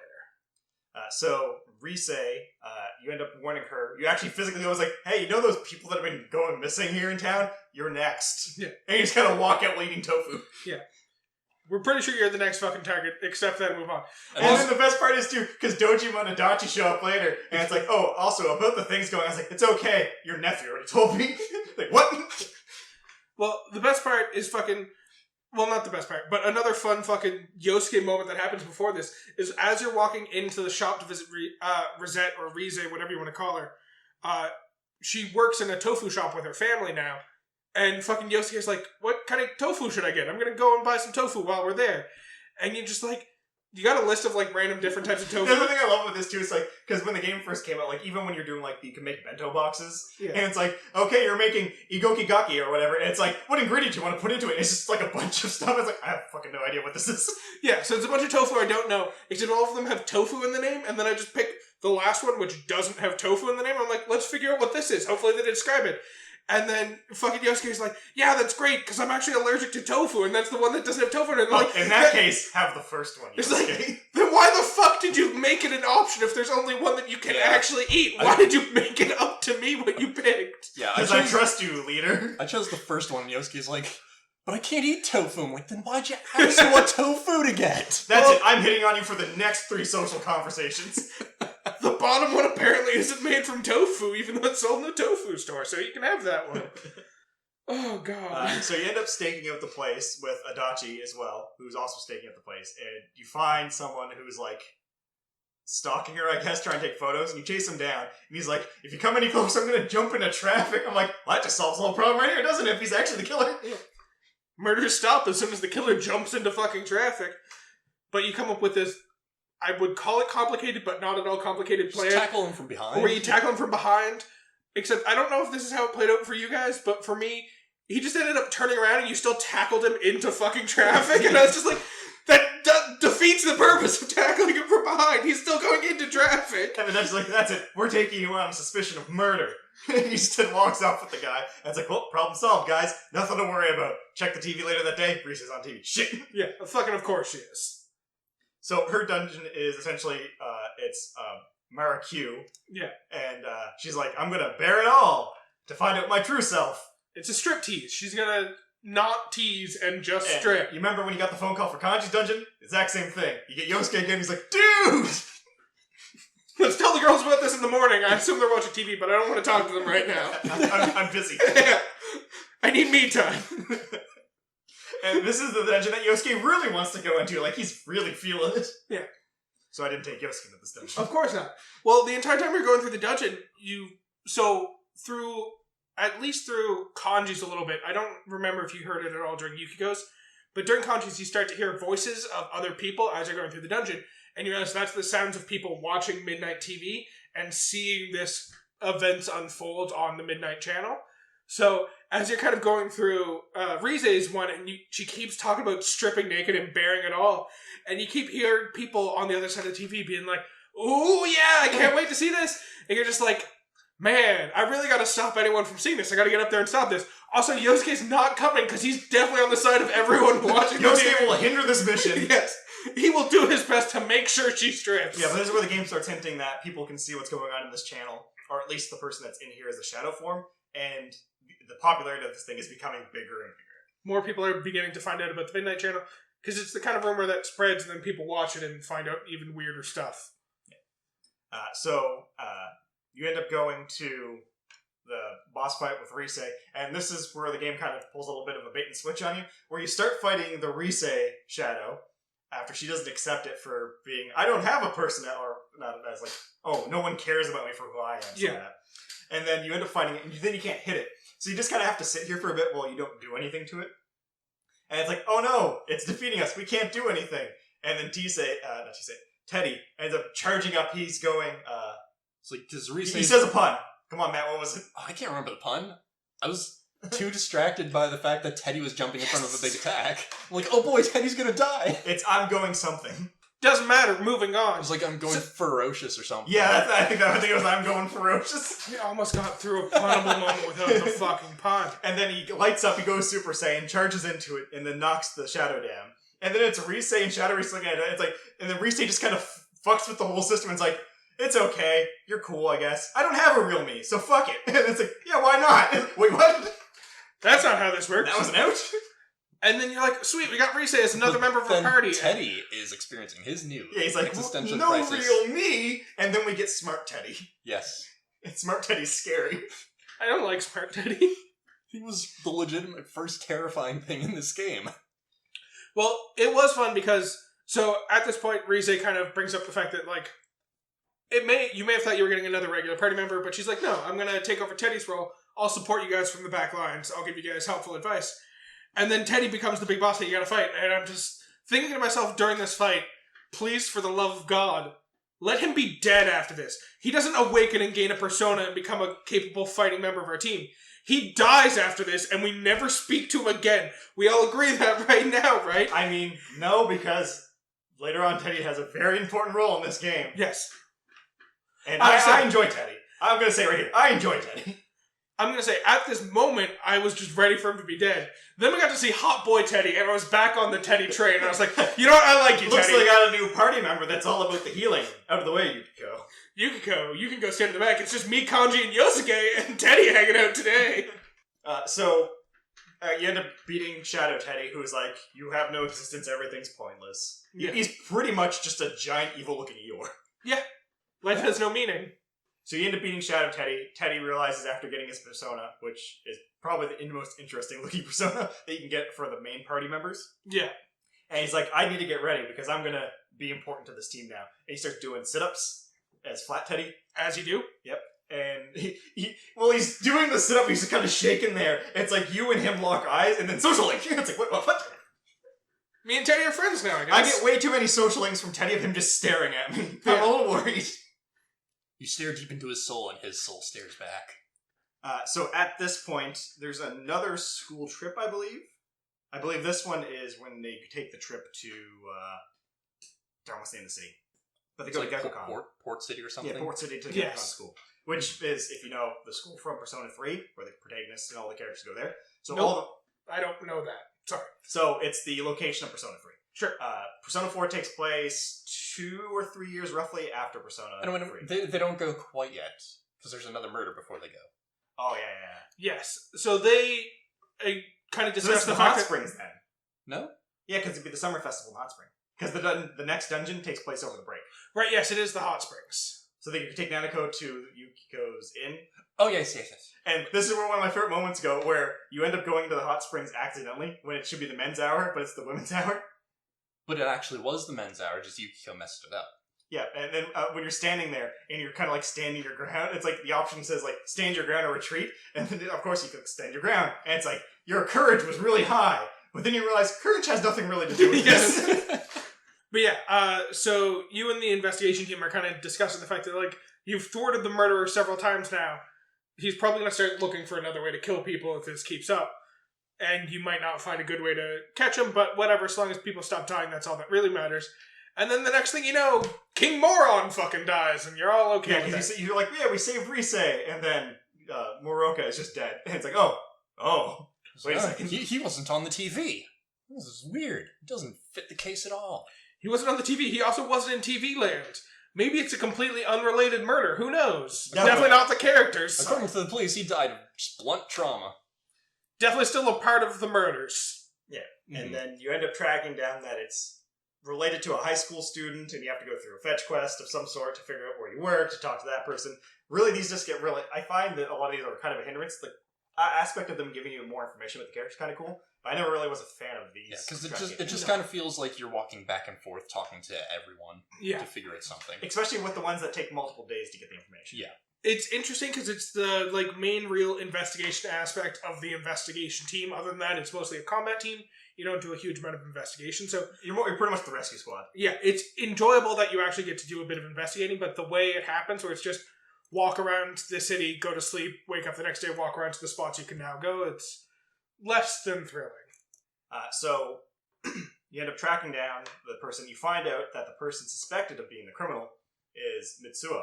What do you know? The guy that tried to hit on Yukiko at the beginning of the game. It's like, oh, pieces of the puzzle are coming together. So he ends up showing up on the Midnight Channel because he just disappeared, and then he starts taunting you.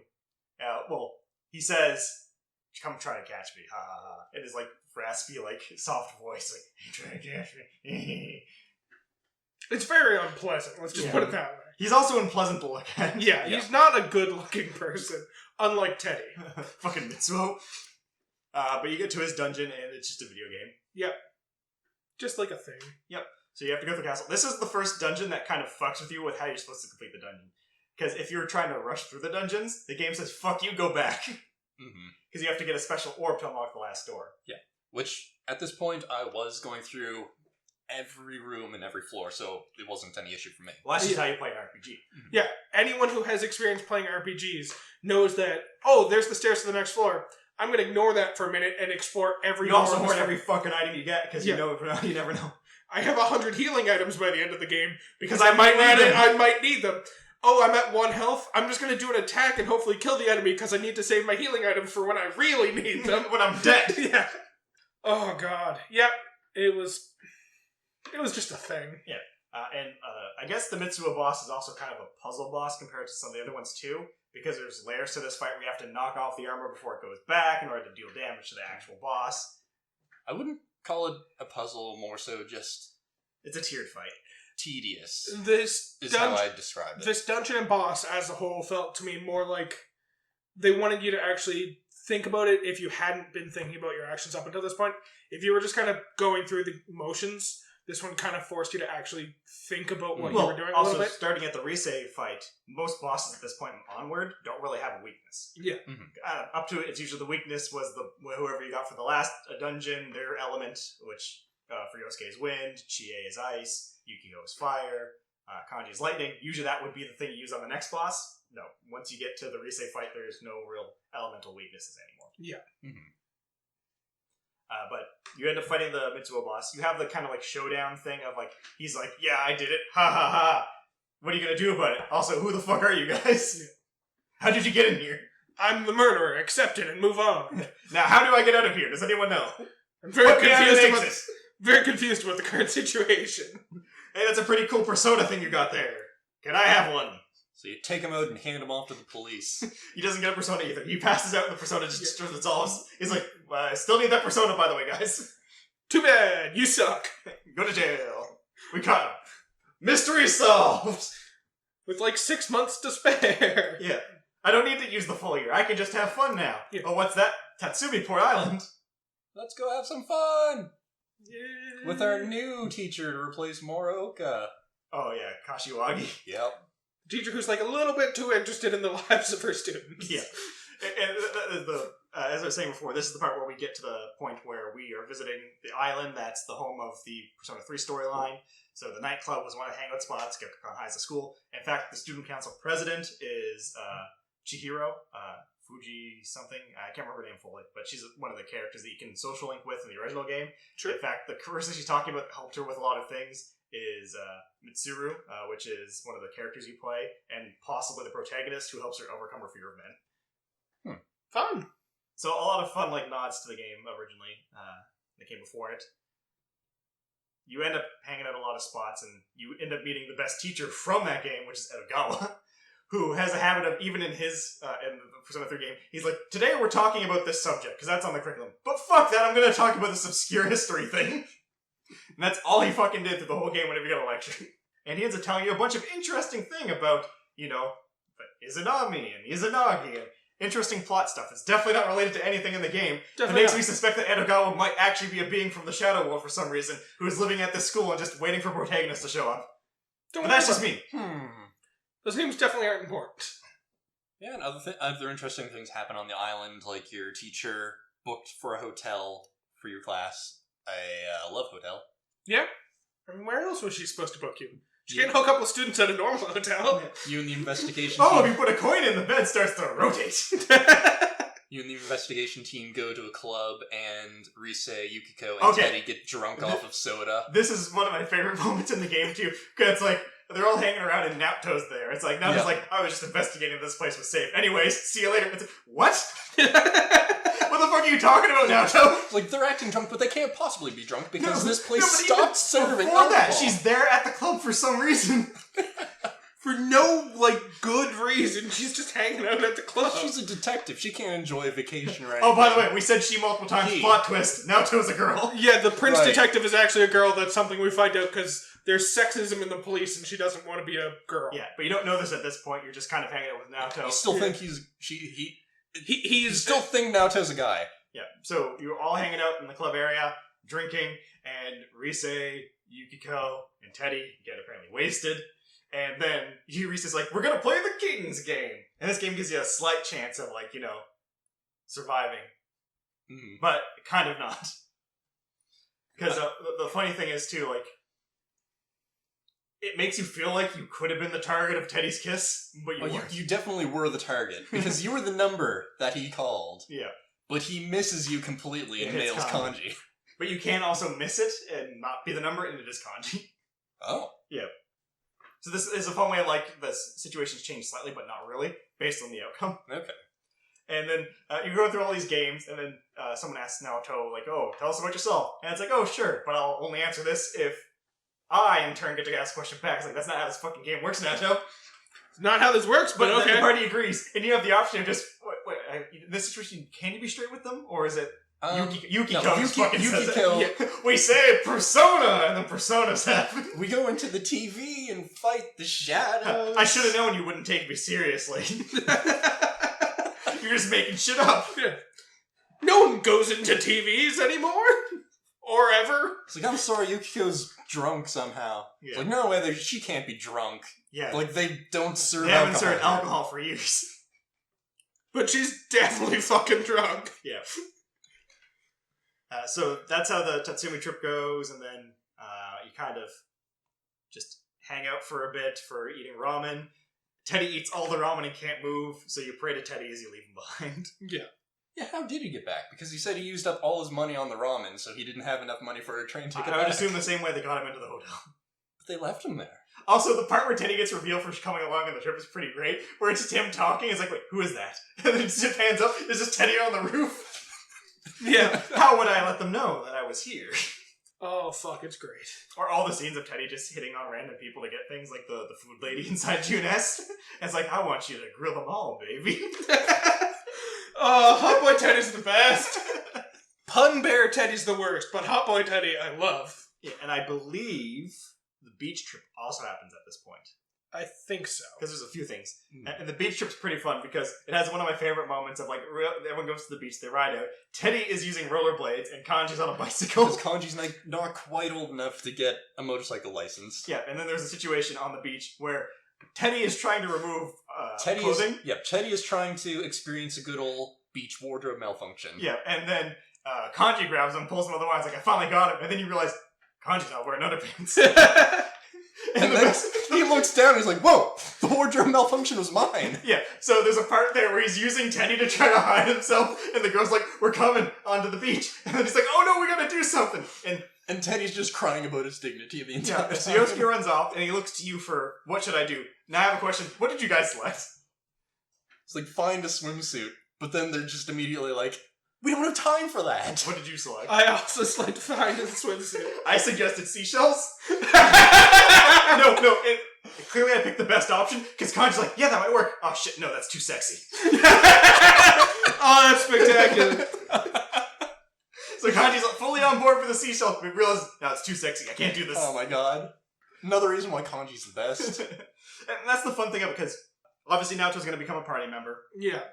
Kanji's a party member, and Risa's a party member. And in the vanilla version, the concert, the beach trip, and there's something else. There's another hot springs trip in there, plus all the stuff that happens after December, isn't in the original game. Yeah. So these characters didn't really get much development.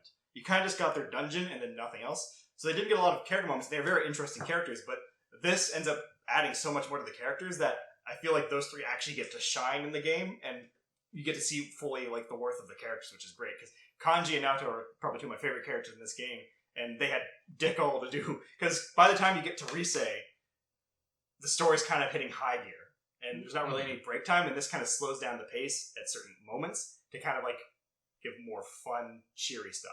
Because right after the end of the Rise dungeon, that's a very serious and dark moment that they left off with, and then they're like, okay, we can't go through the rest of the game serious like this, so we have to bring back some lightness to it. Yeah, and we also get the concert around this time, too. Yeah. And the concert's a pretty fun one, where it's like, oh no, they canceled the band that was supposed to be there, so we need to have Rise help us out. It's like, only if you guys are my backing band. That makes sense, of course. It's like no musical experience whatsoever. Yeah. I mean, sure. Actually, at this point, Yosuke has a guitar. There's something first, because we get the Naoto dungeon before this happens. Yeah. Right, yeah. So, Naoto, earlier in the game, Naoto kind of gets the butt of the joke for a few of your party things. It's like, oh, this isn't just a game to you, so you don't understand what's going on, and she doesn't think you're taking it seriously, but Naoto knows, if you show up on the TV, you get kidnapped, and at this point, they're ready to put everything on Mitsuo. Even though they can only prove that he killed Muraoka, they're ready to put everything on him, but you know that it's not Mitsuo. Yeah. Yeah. Or you're pretty sure it's not Mitsuo. Yeah, and so is Naoto at this point. Yeah. So Naoto enacts their own plan. Yeah. So, ends up putting themselves on TV to get caught. Yes. So, they end up making themselves the target, they go missing as expected, and then you have to figure out Naoto's stuff. And then when you get there, Naoto shows up on the TV in like an oversized lab coat talking about, we're going to bend science and reality. We're gonna do a body modification experiment. Finally, science had reached its pinnacle. And I'm like, okay. So my first time playing this, like, okay, Naoto was kind of like an interesting character before. I think Naoto's going to be my favorite character after this. So and you get there, mad it's like scientist Naoto. It's a secret base. That you, instead of going up in the dungeon, you're now going downwards into the laboratory. Although the theme was cool, but I found this dungeon really annoying for me. One, because I was playing late at night. Two, I might have been really tired, but I'm pretty sure that the dungeon glitched for me. And three, this was the first time I actually had to look up a guide on how to get through the dungeon. Yeah, because the dungeon makes you go up till you get to a door that you can't pass, get a key, go back down to a door that you couldn't get through earlier to get a certain thing, to get another key, to go back I was up. going down through the dungeon, and I was clearing every room as you go. I found the special key item, I found that weird door that you couldn't get through, and so I kept going, found the special key item down further, and then got to the door. It's like, oh, you can't progress further, you have to, without the special key item. But this is where I thought the game glitched for me. I might have been really tired, so I might have misread something, but I don't know. Because it said you needed the key item that I already had in my inventory to get through that door. And so I looked up how to do the guide, or how to do that dungeon from there, because I figured I should have been able to get through that door. Couldn't get through the door, so I'm like, okay, I guess I'll go up back several floors to that other door that I'm supposedly able to open now, and then go back down. I prefer the idea of the game just fucking with you and just being like, nope, you need the key you already have, go fuck yourself. Yeah, because I might have been really tired at that moment and just misread it, but I must have been really tired because I read that several times back to back. To be fair, I was really tired for most of the dungeons I went through, because I got into the mentality of playing the game for a little bit before going to bed to try and like rush through the month and then get to the dungeon, and my plan was usually I'll get to the dungeon, I'll leave the dungeon until the morning, and then when I wake up in the morning, I'll play through a bit of the dungeon or some shit like that. Yeah. The next time I play. But what ended up happening is I get to the dungeon, I'm like, oh, I still got half an hour to an hour before I gotta go to sleep. Fuck it, I'll just play through the dungeon right now. And I start climbing up the dungeon, and I get halfway up the dungeon, and it's like 2 hours after I should have gone to sleep, and I'm just like, I'm just going to finish the fucking dungeon. I'm not just going to leave halfway through a dungeon. Let's just finish the fucking dungeon. And then I get to the point where I finish the dungeon, and I'm like, why is it 5 in the fucking morning right now? Yeah, the game ends up, like, going by really fast without you noticing it when you get into later parts of the game. But you end up getting to the end of Naoto's dungeon after all this convoluted stuff. You fight Robot Naoto, and then we find out Naoto's a female, and just can't think of, like, her ideal idea of being a detective does not match with what she is. So that's kind of her struggle, and then she decided, well, I guess I can be a detective without being a guy. Yep. Mm-hmm. I guess I'm kind of childish. Females can be detectives too. Children less so. But it's the Detective Prince. Still, I'm not okay with children being detectives. Even still, when the rumors and knowledge start circulating the school that Naoto is female, people still call her the Detective Prince. Also, Naoto has a gun. Yeah. Also, not to go, like, full Harry Potter on this, but the exact same argument happens in one of the Harry Potter books, where they get into a huge argument about the fact that the prince can't be a girl. It's just like, but the prince could be a girl. Prince could just be, like, a fucking name or something, and that's clearly not the case with Naoto, but, like, it's a moniker. Prince can be female. Princes, not princess. Princes can be female. And also, the fact that you brought up the fact that Naoto has a gun just reminded me of something I wanted to mention. Oh yeah, the follow-up attacks of each of the characters. Because when you build up the character social links, they can potentially follow up with another attack after you And let's be honest, Chie's the most useful one. Chie has the best one. I died laughing the first time it happened, because it's just galactic punt. Yeah. All the other characters, they'll do their follow-up attack and it'll crit and down an enemy. Yeah. Chie just runs up, punts a monster, and it's gone. Yeah, kicks it out of the fucking area. My next favorite one is Kanji's, because he just rushes up headlong on his bicycle, jumps off his bicycle, picks it up, and just smashes it down on the entire That's his cavalry attack, not his follow attack. Oh, right, yeah. Because all of them also have cavalry attacks were added because the scooters were added in this version. Okay. And Chie's cavalry attack is the exact same as her follow-up attack, where she just rides her scooter into somebody. And they go flying off. Yeah. There's definitely a lot of interesting ones. I think Yukiko, is she, like, rides the bike into somebody and hops off and, like, it explodes behind her. Yosuke just fucks up his bike. As he does. Naoto, I think, personally has the second best follow-up, because hers is just an AoE crit, hail of bullets. Yeah. And then after that, I would say probably Kanji. At this point, we go into the concert situation. So, at this point, Naoto doesn't have really a social link with you. The thing about Naoto is, where she's so late in the game, they don't make it easy for either, because you have to have a maxed out intelligence, and I think you have to have a understanding that's pretty high too, or it's an expression. I do believe it's understanding. Yeah, you have to have those two high to actually succeed on the social link, and at this point, not to spoil anything, but you got like 2 months left in the game. So you save Naoto, go, and this is where Yosuke ends up needing to have you guys do concert stuff, because Risei's only going to do it if everyone else does it. So, of course, Naoto on the keyboards. We get Teddy on the drums. I think it's Yukiko on the saxophone, Chie on a trumpet. Which I think Chie should have been the drums, but that's another thing. Yeah. Yosuke's got the guitar, you got the bass, Risei's singing. Pretty good mashup. Yeah. And then when you're playing, it's actually kind of good, and then Teddy's just like, drum solo! And then it's like, if you do that during the concert, we will destroy you. Yeah. This will be the end of you if you try this again. Yeah. So when you're out behind, you end up kind of have to just do the practicing. They actually get kind of good, and you get a little song moment. Now, there's something I want to address here, because this is a new cutscene put into the game. But up to this point, the cutscenes are like the animated ones that we're seeing. In the original version, I don't know what fucking happened, but the cutscenes were animated, but the volume was like 50% lower than the rest of the game. Yeah. So if you didn't have subtitles on during the cutscenes when you played like the default vanilla version, you had no fucking idea what was going on in these cutscenes. Yeah, I noticed that, because the characters, they'd start talking, but their volume was a lot quieter than just the normal gameplay. Yeah, they redubbed a lot of it, and it didn't fix much. But you end up doing the concert stuff, so you have a little... Everyone's nervous, they have a pep talk behind the stage, but Yosuke notices someone strange who was sitting by, but just randomly left. Yeah, he just leaves, and you see him in the crowd, and he just leaves again. Mm-hmm. We get the concert, it's pretty good, they only got the one song, but everyone starts going, encore! And he's like, fuck, I didn't think about this! And then it's like, Teddy's got this! And I was like, oh, is he gonna fucking do the drum solo? No, he starts just wave surfing. Does a stage dive. Yeah, stage dive, starts floating around, and everyone's like bouncing around, and then it was like, fuck, what do we do? And then Khan's like, we gotta dive. And everyone's like, we gotta dive. So everyone runs the jump off. Yeah. And everyone just steps aside. Yeah. And then you get the fade to black, and then the little text saying, like, at school you guys became a legend. You're not sure if that's a good thing. So at this point, I think we're in November now? Yeah.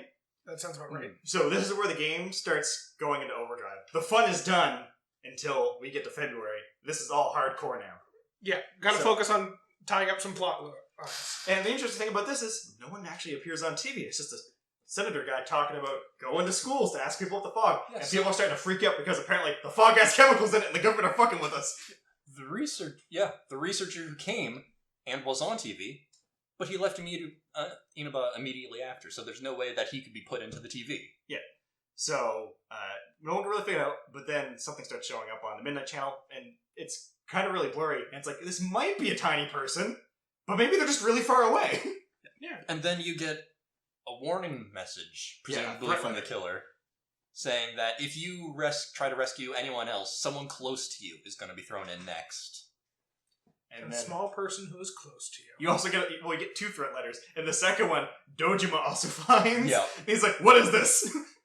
Because Dojima up to this point is like, he's just always questioning. It's like, he suspects. It's pretty suspicious that everyone who goes missing just starts hanging out with you. And you always seem to show up at the crime scenes. Yeah. And it's like, are you involved with something? And then it goes like, are you fighting?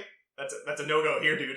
You're not allowed to You're gonna shut that shit right the fuck down! Especially because at this point... I will start screaming! For a long time, she has started referring to you as Big Bro. Yeah. So it's just like, you're not allowed to yell at Big Bro! Big Bro's my Big Bro! You be nice to Big Bro right now! I will fucking end To you! the point that Dojima even says to you, I'm starting to get a little tired of this whole Big Bro thing. You're not a brother! Why is she protecting you so much? What does she know?!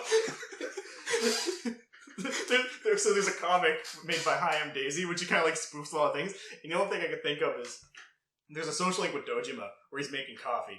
And he's like, oh, how do you want your coffee? And you can select between, there's black, with milk, with sugar, or with both. Surprise me.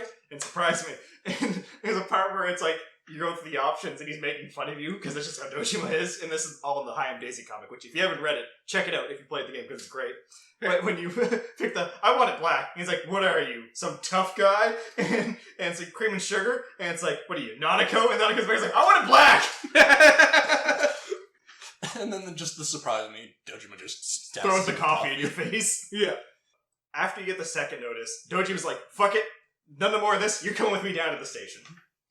So you go to the station, and you get questioned a bit. And at this point, you can choose to tell Dojima fucking everything. I did. I was like, so did I. Yeah, I'm going into the TV and I'm doing magical shit. What about it? I've wanted to tell him the truth since the fucking beginning, but the game wouldn't finally fucking get let the me. option. I want to bring Dojima into the TV so he gets a persona, and then I have Dojima on the team. I also want to bring Nanako into the TV just so she can watch and call me Big Bro the entire time I'm fighting. Well, about that. Yeah, my dreams for bringing her into the TV went poorly after this moment. So at this point, Dojima obviously and understandably does not believe you. Yeah. So at this point, this is where Dojima questions you a bit. You ends up saying, well, you're going to stay here for the night. Dachi watch him. And you check the Midnight Channel. Because there's a TV in the interrogation room, conveniently. You end up seeing it's Nanako. And it's like, oh shit, it was Nanako. Nanako was the little well-spoken girl that this guy was talking about all the time. Yeah. Then you get a little cutscene with your friends going back and forth, unable to contact you, and they find out that Nanako's in the TV and they're panicking, and they're trying to get a hold of you. Yeah, and this is all going on, and then we get the scene of Naoto running to the location, and it's like, good that Naoto's doing this, because Naoto is probably the most competent character on this whole team, and they have a gun. Yeah. So, this is where one of my first big questions come for you guys for playing for the game. Did you figure out that it was Nanako before the Nanako reveal? Yes. Yes. So it's probably like one of the biggest oh shit moments in the game. Like, because like I think this might be Nanako, but then when like it lays it down and then she goes missing, it's like oh fuck. Yeah. I thought it might be Nanako. Really didn't want it to be Nanako. Yeah. The first time she pops up and it's all blurry, I didn't really know who it was. Second time, you can see the pigtails. I'm like, oh dear God, no. Why would you do this to me? So you end up Nanako gets taken, and you pretty much piece together stuff. So. Everyone kind of bum rushes the police station and somehow manages to burst into your holding cell. And then Dojima's there, and then you explain the whole situation. And Dojima calls dispatch, is like, hey, we need all this stuff. Nanako's been kidnapped. It's the killer related to the guy. I was like, we already have that guy. There's like, just fucking do it, and he drives off. And the policeman's like, okay, I'll call around, see what I can do, I guess. So this is one of the first times the game also lets you start doing the piecing together side of detective work, because you actually have to put the clues together to figure out what's going on. Yeah, because now you're going to be presented with various endings you could potentially have. So this is one of the parts where the game can actually start diverging. Not right here, but it's after the dungeon. Yeah. So you end up piecing together a few things with the help of Adachi. Someone has a TV, they're able to put the people into it right away, they can walk up to a house without being noticed, and it would have been someone Nanako would have opened the door for, because she specified earlier in the game that she only opens the door for people she knows. Yeah. And at this point, I'm just shouting, the delivery man! The delivery man!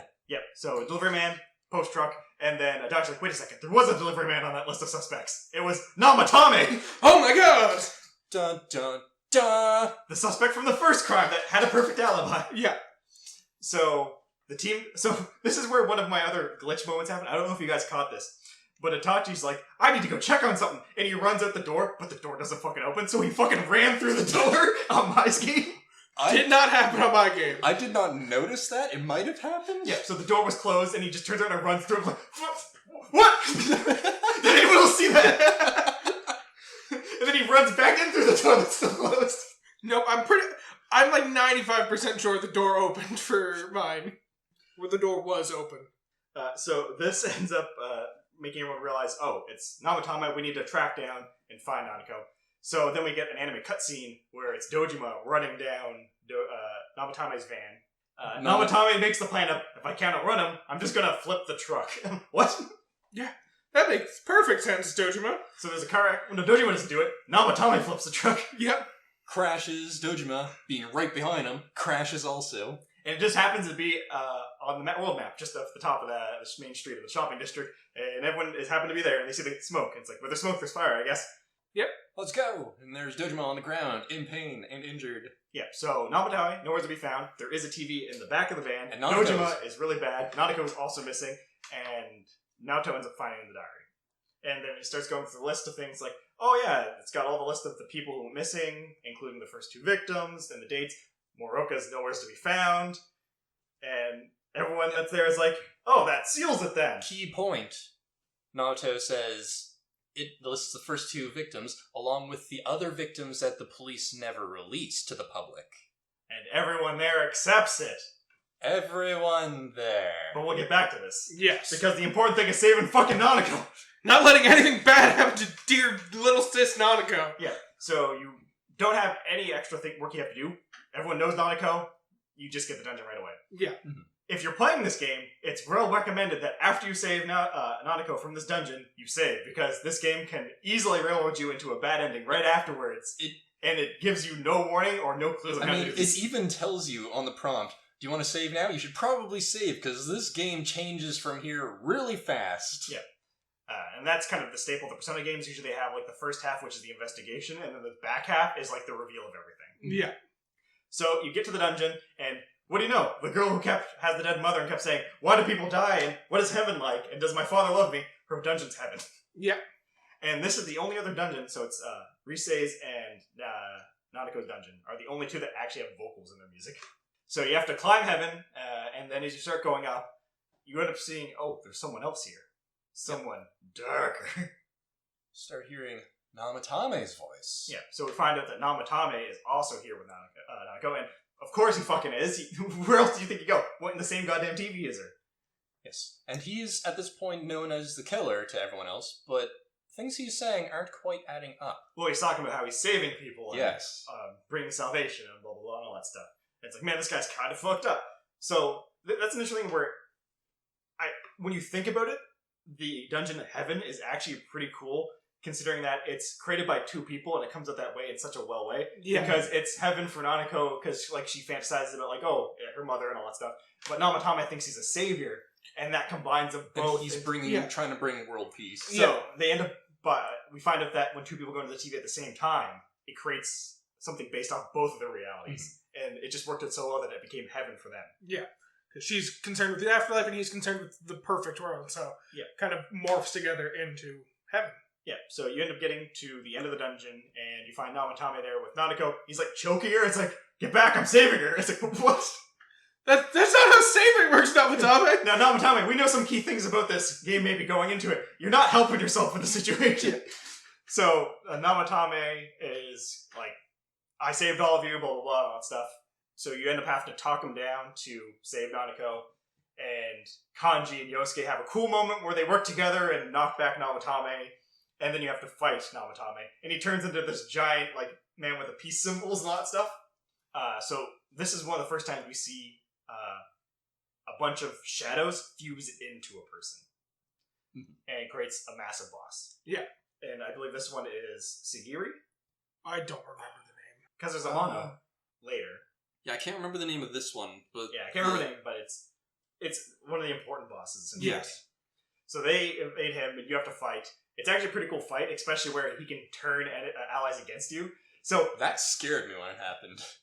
I'm not kidding. This is one of these cool moments where I almost died when they first attacked. Yeah, this is one of those cool moments where everything just worked out perfectly fine for me. Where I was fighting, and then he did the ultimate move where he takes everybody, and everyone hit me, and I went down to fucking 2 health, and then I hit him with my last, because I use Megalonia all the fucking time, and I hit him with that and just wiped him out, and I won the game with like 2 health after everyone turned on me. I was like, oh, thank God. Nice. Because I needed my health potions for something serious. Of course! You need to save them for an actual powerful 2 of them enemy. hit me. I went down to 2 health. The third one hit me, and Rise saved me. I'm like, thank God. Yeah, because even Rise didn't have these bonus things like the other characters do when you brought up her social link. So these types of things where she boosts your attack, helps you with the all-out attacks, was not a thing in the original version. It was much harder. Also, you know how you get special abilities as you level them up? The social links? That wasn't a thing either. They only had the abilities from leveling. Oh. Also, the fun fact that players will literally take mortal blows for you is pretty cool too, and it plays a factor later in the game. Yep. So, you beat him, and there's the debate of should we leave him or not, and then it's like, well, no, we gotta take him back, because he has to pay for his crimes. You end up leaving the TV. Nanako is unconscious, because we find that the Shadow World doesn't do well with people who aren't, I guess, mentally developed enough to withstand the Persona and Social Link aspect, or no, Social Link aspects, the Persona and Shadow aspects of the world. Yeah. Because Nanako is not old enough to have a hidden self. Yeah, she's not old enough to have a shadow of her repressed feelings, because she doesn't have feelings to repress. Which doesn't make any sense, because I'm going to let you guys out on something.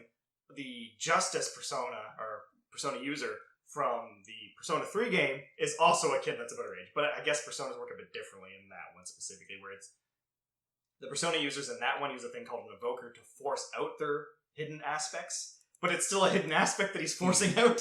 Fair. But in this one, it's more of they have to face themselves and they're granted the power. They need to come to terms with their true self. Yeah. So Nanako ends up being in the hospital for a bit. You can visit her or just do other stuff.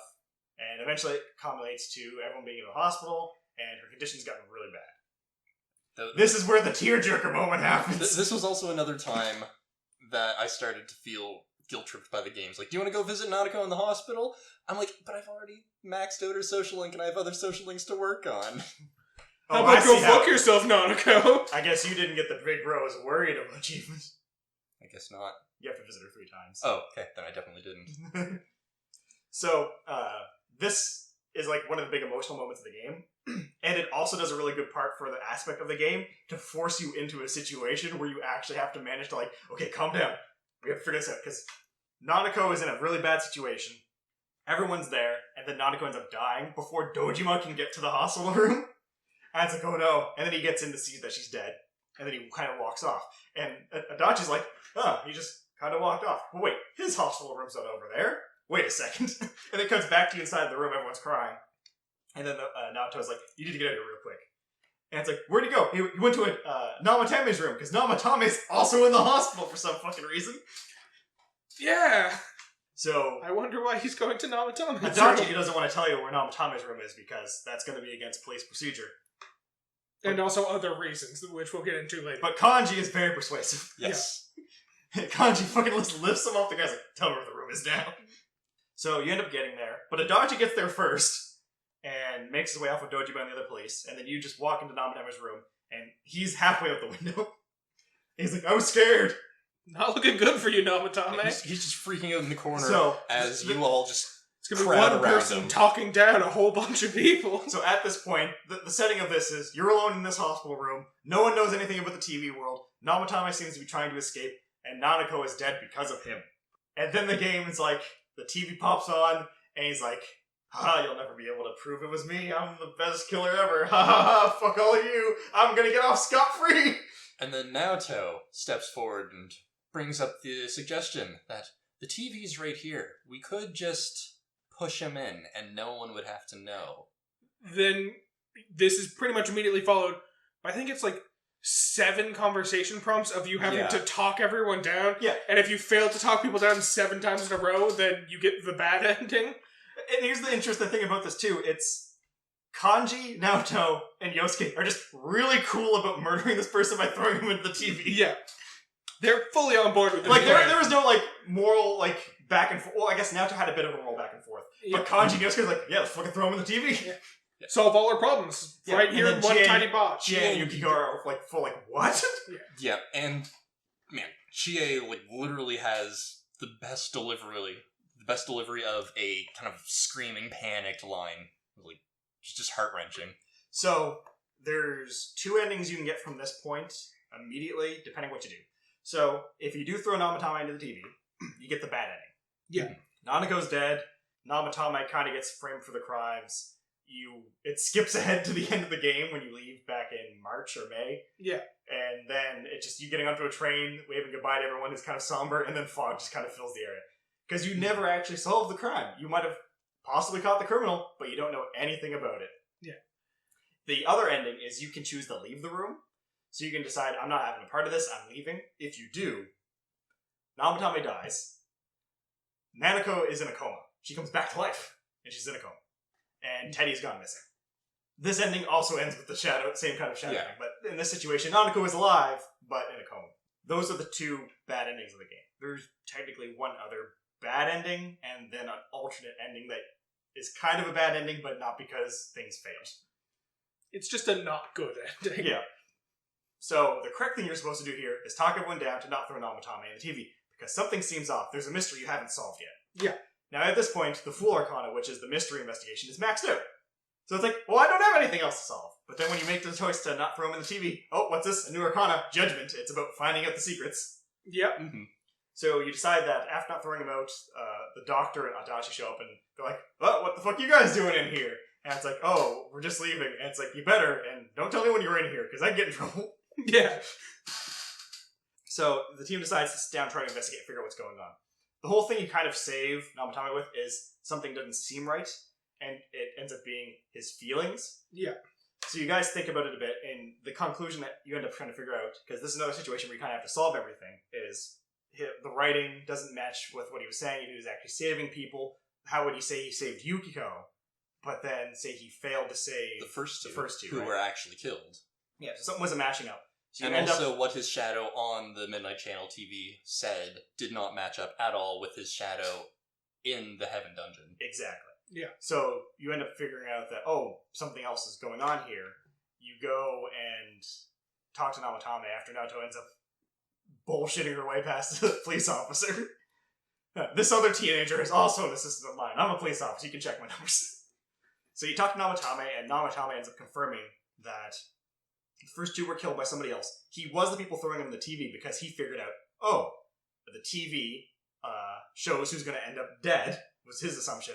So he threw people in the TV to protect them because he figured out you can go in the TV as well. Yeah. And when the first time that he threw someone into the TV, Yukiko, they survived. So he's like, oh, this does work. Yeah. So essentially, the real person behind all of this had a fake cat and mouse game going between the investigation group and Namatame, where both were trying to save people, but were actually fighting each other because one side knew what happened in the TV world, while the other didn't. Yeah. And then, obviously, Namatame gets even more depressed when they find out that they were actually throwing people in to die, and then your group was the people who were actually saving them. Now, here's a fun thing about this, too.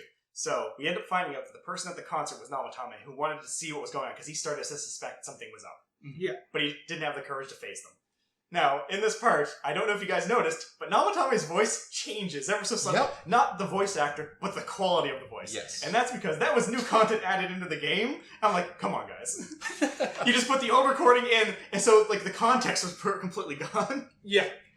And this happens a few times through this game, where they add new lines into specific situations, and only one thing does it, and we're about to give away something real quick, but at the end, if you got the true ending, like the true ending, there's a letter you read, and they had new stuff tacked on because something added to the thing, and that was 2 different recorded lines, but it came out perfectly, so I don't know what's happening here. It was just the actor that was doing Namatame fucked up? Because they re-record, I think, Teddy and Chie, their voice actors are different from 4 to Golden, so they had to record all their lines, so there was no issues with them. Yeah. But just other characters, like there was little things here and there that just didn't quite match up. So you end up finding out through Namatame, something doesn't match up. We have to figure out who the actual killer is. So you kind of go back to square one. You know now that the crimes of the person who's responsible are strictly related to the first 2, but they also had to be someone that was aware of everything going on to keep everything going because they knew that the protagonist was the person doing the things and threatened them. So this is where the game gives you another choice, and this is another chance of getting a bad ending or that other ending I was talking about. So you do the investigation, you try to track through everything, you're sitting down at Aya to have some meal, you, Naoto, and Yosuke have an option. It's like, okay, this is our last chance.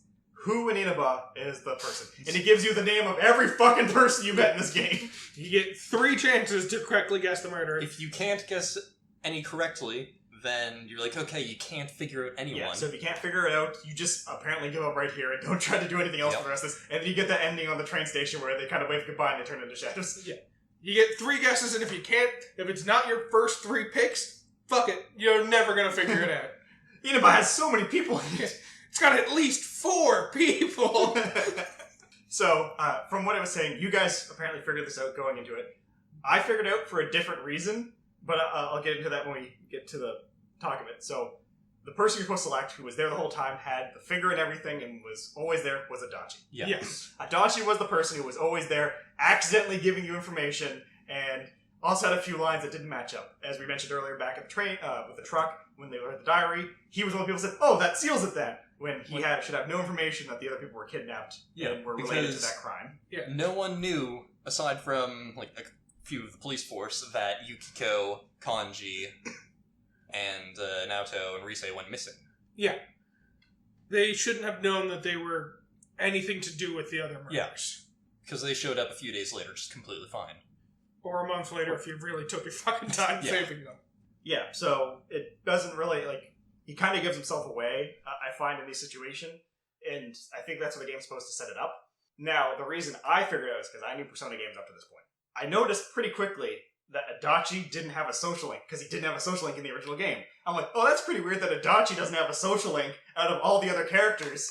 I wonder why. I was like, So, when the game started going on later on, the part that I figured out it was him was with the Rise thing.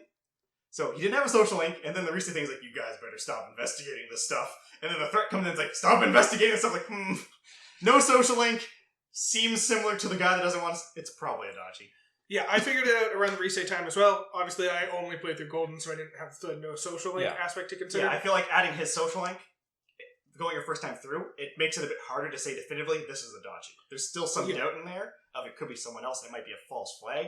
But in the first game, there was no doubt it was Adachi, because no social link at this point, and the matchup there with the Rise incident.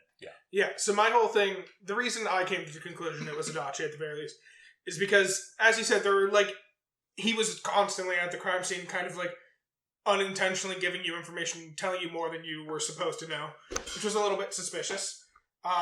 The other thing that kind of caught me, or made me think about it, is during the Rise investigation, when you're talking to him up front, he's like, you guys should stop investigating this. You find the Peeping Tom, who's clearly a Peeping Tom, and Adachi's immediately on board with oh, that's the killer. I'm like, no, he's clearly trying to throw someone under the bus to get you guys to stop investigating so you don't look into him any further. That was the moment I was like, yeah, he's the fucking killer. Yeah, so... Now, I immediately suspected him the first time you see him. I was like, okay, it's the whole trope of the new detective in town. He's new, fresh-faced, kind of queasy around a crime scene. He looks all innocent, but he ends up being the killer. It's like, okay, that's what I'm going to think going forwards. And then the interactions that you have with him further on in the game, where he's accidentally dropping information to you. It's like, okay, he's pretending this is accidental, but he's probably doing it on purpose. But by God, do I love Adachi anyways. But then they give you the social link for him, and I'm like, okay, they give you a social link with Adachi, so maybe he's not, but it's the Joker. So, or the Jester, or whatever. So, it doesn't quite add up. To be fair, he should have the full Arcana, because that fits better with how the game... Yeah. How it works is, when you find out it's Adachi, you confront him, and you kind of like, hey, Adachi, who had meetings with the two people, and it's like, it definitely wasn't me. It's like, ha, we caught you in a trap. We know you were with these people. And he ends up running out, and obviously he went into the TV world, and you have to go into catch Adachi. Yeah. And when you confront him, so this is where one of my favorite things happens. So this is just something new added to Golden that I really love, because when you max out his social link, you can get up to like 7, I think, at this point, or 8. I did a bit of reading. I think you only have to be at 6 for the option to be available, but yes. Yeah. I think the highest... Well, it naturally goes up with Nanako in the hospital. Yeah. Because he actually has concern for you guys, Nanako and you and Dojima. Now, I didn't get any progress there, because before, since I suspected Adachi, I didn't put much into his social link. I only went up 1 or 2 levels because I wanted to get a better feel of his character. Oh, trust me, you do want to do... Like, the Adachi social link makes the ending of the game a lot better.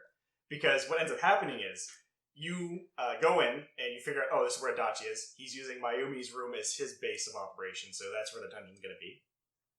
And he pretty much taunts the party, and it's like, well, come back and fight me. And then you end up leaving. And then you find out that, Adachi seems to be calling to the protagonist specifically. So you get the option of, I want to go back by myself. And you get one of the coolest moments ever, where you're facing off against Adachi by yourself. And Adachi's like, I can't believe you're stupid enough to come. And he pulls the gun, like, I could just... Like, there's a moment where like, you're looking at the portal, it's like, where is it? And then the gun's at the back of your head, and you look back, and Adachi teleports across the room, because he has full control over this area. Yeah. And you have some banter back and forth of, like, what's right and wrong and all that stuff. And he's like, what are you here? Tell me to turn myself in and all that stuff. And there's a part where he's like, what happens if I just shoot you right now? And you get the option to say, it's like, you won't shoot me. Like, you can call him right on. It's like, you won't do this. And he pulls the trigger, and it shoots past your head. And it's like, you just kind of stand there, like, give a nod type thing. He's like, I'm not going to miss next time. He just kind of disappears. So the interaction between Adachi and the protagonist works a lot better here. And then, obviously, when you leave, Yosuke is there waiting for us, like, I had a feeling you'd go and see him, but don't do it again. I won't tell anybody. So you end up going into this new Inaba. The Mengatsu Inaba is the final dungeon, technically. So you have to work your way through the dungeon. He demonstrates that he has full control, but because he can enforce rules on certain levels of the map, which makes for some very interesting combat situations. So you end up fighting your way through. He can impose rules on what happens, such as you can't fight a shadow on this floor, or you can't progress, so you have to go deeper into this other area to break something. So when you fight him, you end up encountering him. He's like, I guess it's time for the final fight. And he's like, fuck it, I got a Persona too. And he has Dark Izanagi. Yeah. So you end up fighting. The first phase of this fight, he's not really a pushover, but he's not difficult either.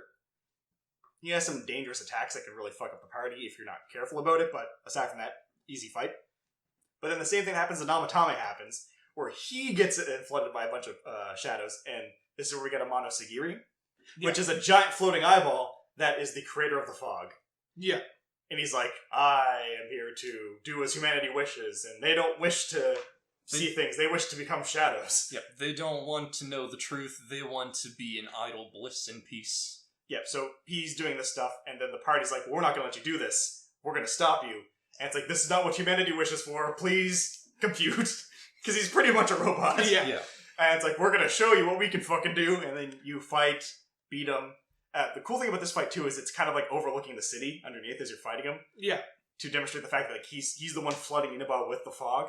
You guys finish the fight, you defeat him. He's like, I will go away because you've demonstrated that humanity might not want to kill themselves, I guess. Or become shadows. There's at least like 6 or so people who definitely don't want to become shadows. Yeah. So he ends up leaving. Hooray, we did everything. We have to explain a few more things before we can progress from this point. So, we find out the reason Nanako lives is because Teddy was able to bring her back to life using Teddy magic, I guess. Because he realized that he had a promise to make. And he's like, I'm a shadow, so I guess I'm not really part of your guys' team. I gotta help kill you guys, I guess, but I'm just gonna walk away. But you end up like, well, you have a persona, so you're a person now. Fuck you. Yeah. I'm going to use hot boy magic to save a little girl. There's also another thing that, funny enough, we haven't talked about, because it's not really important in the game up to this point, but there's another character that's important to the story. Her name's Marie. Yeah, the first character you meet on arriving at Inaba. She only exists in Persona Golden. She's not part of the original game. Oh, okay. So, she's a person who also doesn't have a memory, but she's hanging out in the Velvet Room, and gives you skill cards. But her whole thing is trying to give her back memories. She gives you a comb, all that fun stuff. Then eventually, at this point in the game, when you fight Amano Sagiri, she disappears. So at this point, the game is doing through the final active month for you, which is February. So, now that we're at February, there's an important question that we have to ask both of you. Who did you romance? Yukiko. Yukiko. Naoto. Best option. Fair. Won't prove me wrong. Yukiko's best. I don't care that she's paired with Kanji. I got a thing for girls in kimonos. What can I say? She's elegant. How can you be sure it's Yukiko, though? True. You get a little thing with the romantic partner for the Christmas, and then you also get one for Valentine's Day. Valentine's Day is hilarious, especially if you went the full romance to everyone option, because everyone's just kind of forcing chocolate on you. Yeah. This is another moment where I hit on Yosuke a bit. Well, not hit him, but made fun of him. Where he's like, what, Yosuke, are you expecting some chocolate? It's like, hell yeah, I am. And then your option is like, I didn't get you any. You just thought, like, no, I didn't get you any, man. Oh, I love getting the chocolate from Marie, because it's moving. Yeah, it's just a shaking thing. And it's like, this is amazing. It and tastes like, good. It's like, quick, you have to eat it or I'll run away. It's, what? So you eat it and your character's like, okay, it tastes good. But now you can feel something moving in your stomach. Another thing I want to just go back quickly to mention is we skipped over is when you name Adachi as the killer, it gets you the point to the true ending or the possibility of the true ending. Because at this point you can still get the good ending or the true ending or the golden ending. There's another ending you get here, which is that bad one we're talking about, where you can protect Adachi, so you decide not to do anything. The accomplice ending. Yeah, you just straight up tell Adachi, we're friends, I'm not going to turn you into the... So in this, it will skip all the way to the end, just like normally if you got the bad ending. But on the last day, you actually confront Adachi, and you go to the police station, talk to him, and you call him out, it's like, you're the killer. He's like, oh, well, how are you going to prove I'm the killer? What, are you here to, like, if say I was the killer, are you just here to tell me to turn myself in? And you have to say, no, I'm not here to do that. And it's like, you kind of like, oh, I don't mind, though. Like, just be honest with me. And he's like, wait here 1 second. And he comes back with the letter. It's the letter that proves, like, the only evidence that shows who the killer is. And he's like, I mean, I guess if you weren't against the killer, you wouldn't mind destroying that, would you? Because I was told to bring this to forensics, but I kind of forgot. Yeah, so you can burn the letter, and he's like, oh, okay. And he's like, calls you on the phone, it's like, whenever I call this number, you better answer. I have evidence that you destroyed evidence. You're now my accomplice. Yeah, so I guess this sets it up that Adachi's gonna kind of like have you like do murders in remote locations. Yeah, I think he's gonna have you push people into TVs is how I interpret it. Yeah, so the cool thing about this ending is it plays out the same as the good ending, where the fog doesn't fill the town, but as you're leaving, you see a person cross the tracks, and then there's kind of like this last split moment where like both of them make eye contact before you go to the tunnel, and then he looks at his phone and grins. And it's like, I actually, like, it's a dark ending, but I kind of like the concept of this ending. Yeah. Yeah, I like the concept also, but it is an ending that I will never go for, just because I'm probably going to get it at least once, just so that I can do all of the I like the characters too much from the investigation team. I don't want to stab them in the back. Fair. So that's the endings you can get there. So moving into February, if you maxed out Marie's social link, you get a special side dungeon. Yeah. So in this dungeon, you go on a skiing trip with the party. That sounds plausible. Did you do that? I did not max out my Marie social link. I got her up to like maybe level 3 before I stopped paying attention to her. So on the skiing trip, it's everyone just hanging out because essentially it's like, oh, we only have a couple months left. Let's make sure it counts. Have all the fun we can. You're on a 3-day skiing trip. One of my favorite moments in this is when you're all in the lodge telling spooky stories, and Yukiko is fucking loving it. He's like, oh, tell more, and everyone else is screaming. Yeah. So on the last day of the skiing... It's like, I just want to say, the option for the descriptions that you give when you're telling the story, and the guy had the unnaturally huge nose, and Connor's like, whoa, a nose that size just is not natural. And it was in a velvet room! You're telling a ghost story about Igor. Okay. But to be fair, he's haunted my dreams since I've met him, so I can buy it. On the last day of the trip, you get to choose who you're hanging out with specifically. Usually you pick the romance option to get more content, which is another cool thing, where the romance option didn't really do much story-wise, but in this one it actually adds more to the content. Regardless of who you hang with, it sounds like you're getting intimate in a warehouse when you get trapped in a blizzard, and then the party rushes in, it's like, no, don't! And it's like, wait, how long were you standing out there? It's like, the whole time? It's like, why did you come in sooner? We didn't want to interrupt at the wrong moment. So at this point, Margaret has been talking to you about Marie going missing, and you can make the choice of, oh, I want to find her because I want to help her. And Mark's like, this could be dangerous and a one-way trip. Are you sure? So when you're at this snowy spot, there's a TV in there, and that's what it makes it sound like it's like you're doing stuff, because I was with Naoto, and he's like, no, don't stick it in that far. This is dangerous and all that stuff. But it's not him reaching into the TV to see what's going on. So Margaret pulls everyone to the TV, and it's like, this is the dungeon to save Marie. Everyone else, you can't go in anywhere else, you have to come in through here. And this is where everyone finally learns that Marie is like, oh, she has amnesia and we've been hanging out with her this entire time? She's the last of the Sagiris, pretty much. Cool. She's the person who houses the fog. That makes sense. So she came to this spot because when this dungeon is only open for a limited time. It's a spot that existed before her. Okay. And when it disappears, anything in it ceases to exist. So she's trying to kill herself because she's worried that the fog will destroy everything if she doesn't get rid of herself. So she's trying to kill herself to destroy the fog. Yeah, because when they killed Amano Sagiri, or beat Amano Sagiri, and the fog disappeared from town, all of the fog actually went into Marie. Yeah. And she regained her memories. Yeah. Okay. So this dungeon is actually really cool, especially if you've played the game before, because it adds a challenge, because every time you fight anything in this dungeon, your SP gets halved. Jesus. So this incentivizes trying to dodge and do specific, and you lose all your items, by the way. So all the items and the gear you have at this point, no, you get starting items again. So you can dodge fights, or use items to fight. Or use items to fight and just go through the dungeon, collect items to help yourself. So I really like this dungeon, and as you're going through the dungeon, you see that there's a lot of things here, like the Juness sign and the school classroom and all that stuff, like all the fun memory spots you had with her.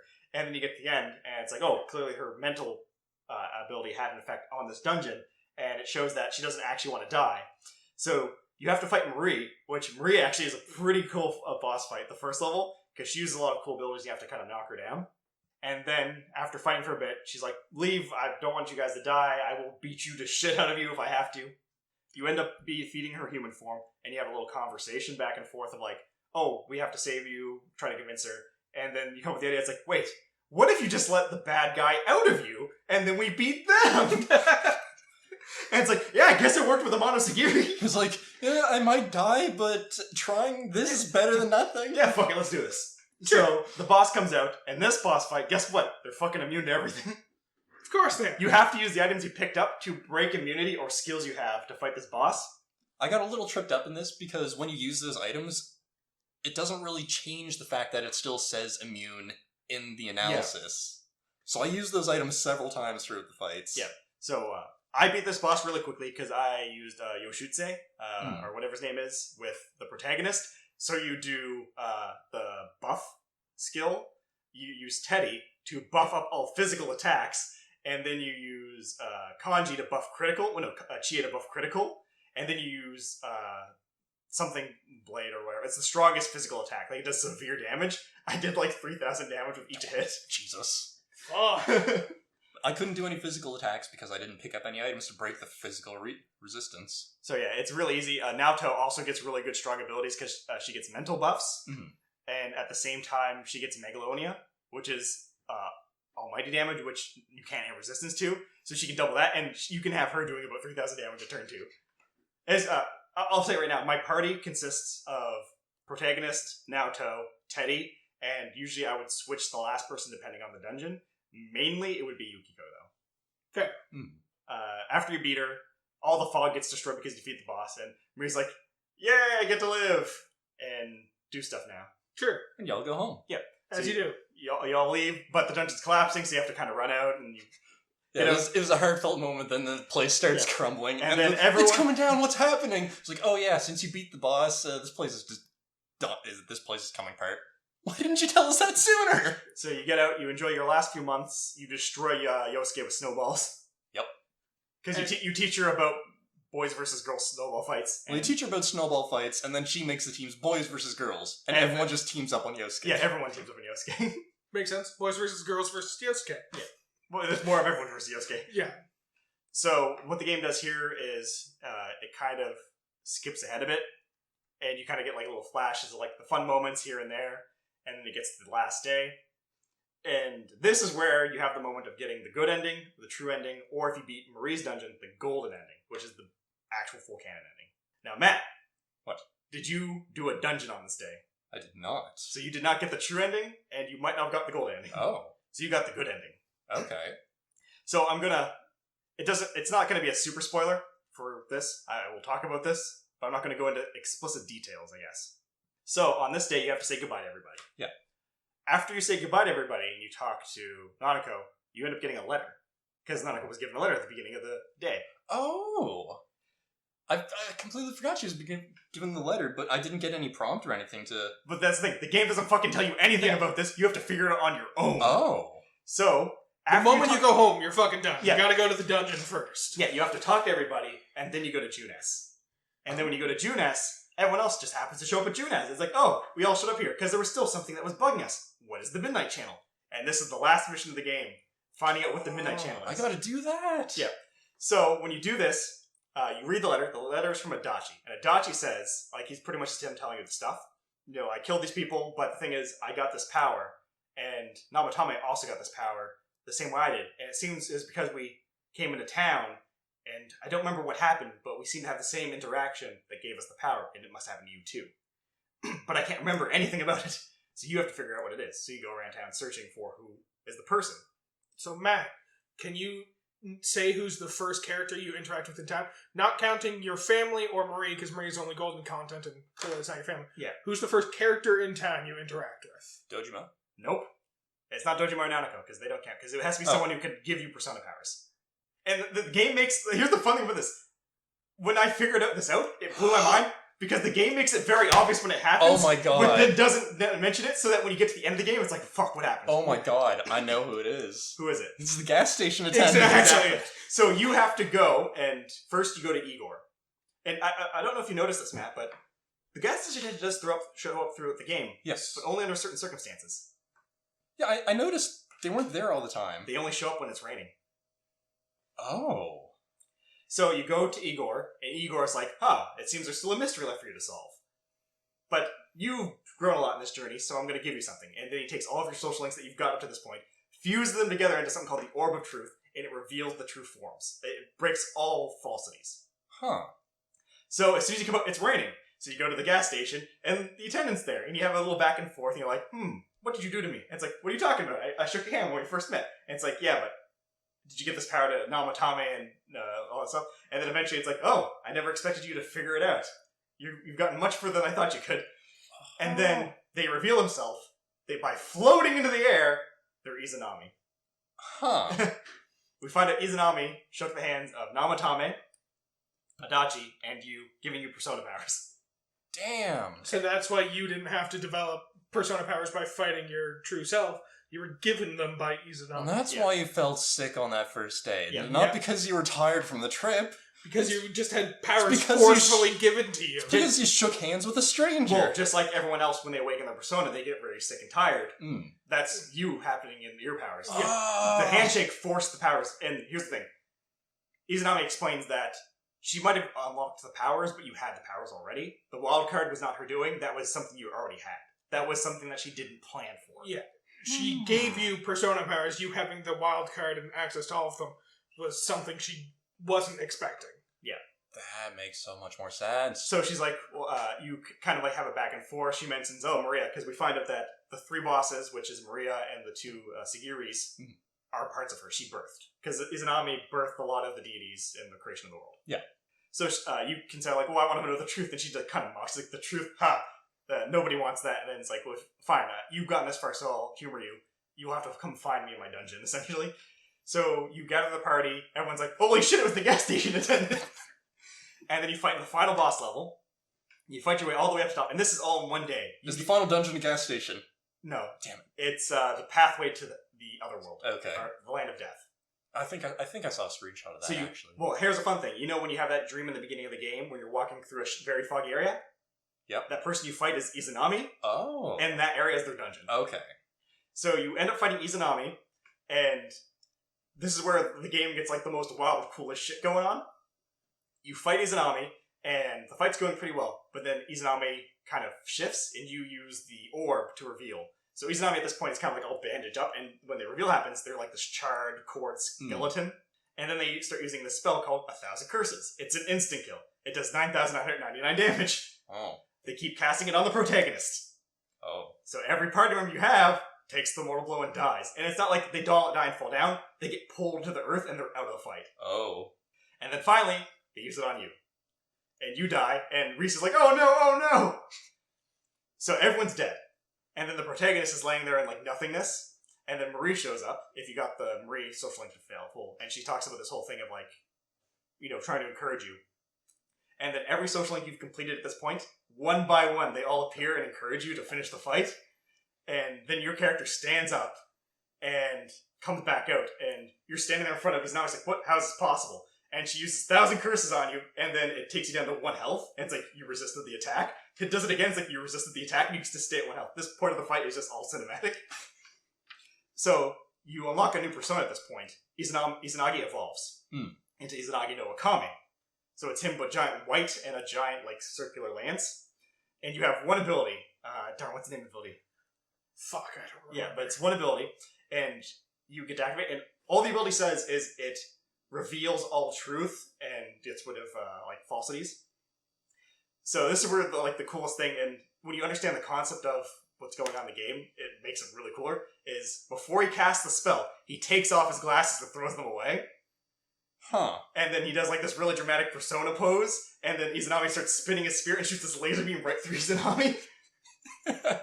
And defeats her. She's like, how can a mortal beat me, blah, blah, blah. Everyone comes back to life. And she's like, you've beaten me and proven that humanity doesn't want to exist. So I will not turn all of the world, because it wasn't just Inaba, it was going to be the whole world going to be turned into shadows. She's like, I will leave, but I'm going to do one other thing first. And then she removes all the fog from the shadow world. And we find out it's actually a beautiful place. And Teddy was probably the king of this place. Huh. So that's how the game kind of ends. And then finally, the last part is, again, it skips to the ending of him leaving the next day. If you just did this and you didn't do Marie's part, it's just them saying, oh, our bonds will be together forever, we're never going to leave, all this stuff, good ending, and they leave, and it's sunny, like, beautiful day out. Yeah. And everyone ends, and that's where the game ends. If you did Marie's dungeon, you get the gold ending, which, that scene happens, but doesn't end because you come back to Inaba the next year. And you get to see all the characters grown up, and Kanji has a lot of hair and glasses. I need to see this. I'm not going to describe the characters, I need to do this. Essentially, you meet back up with them to have a reunion and just talk about everything's happened in the year.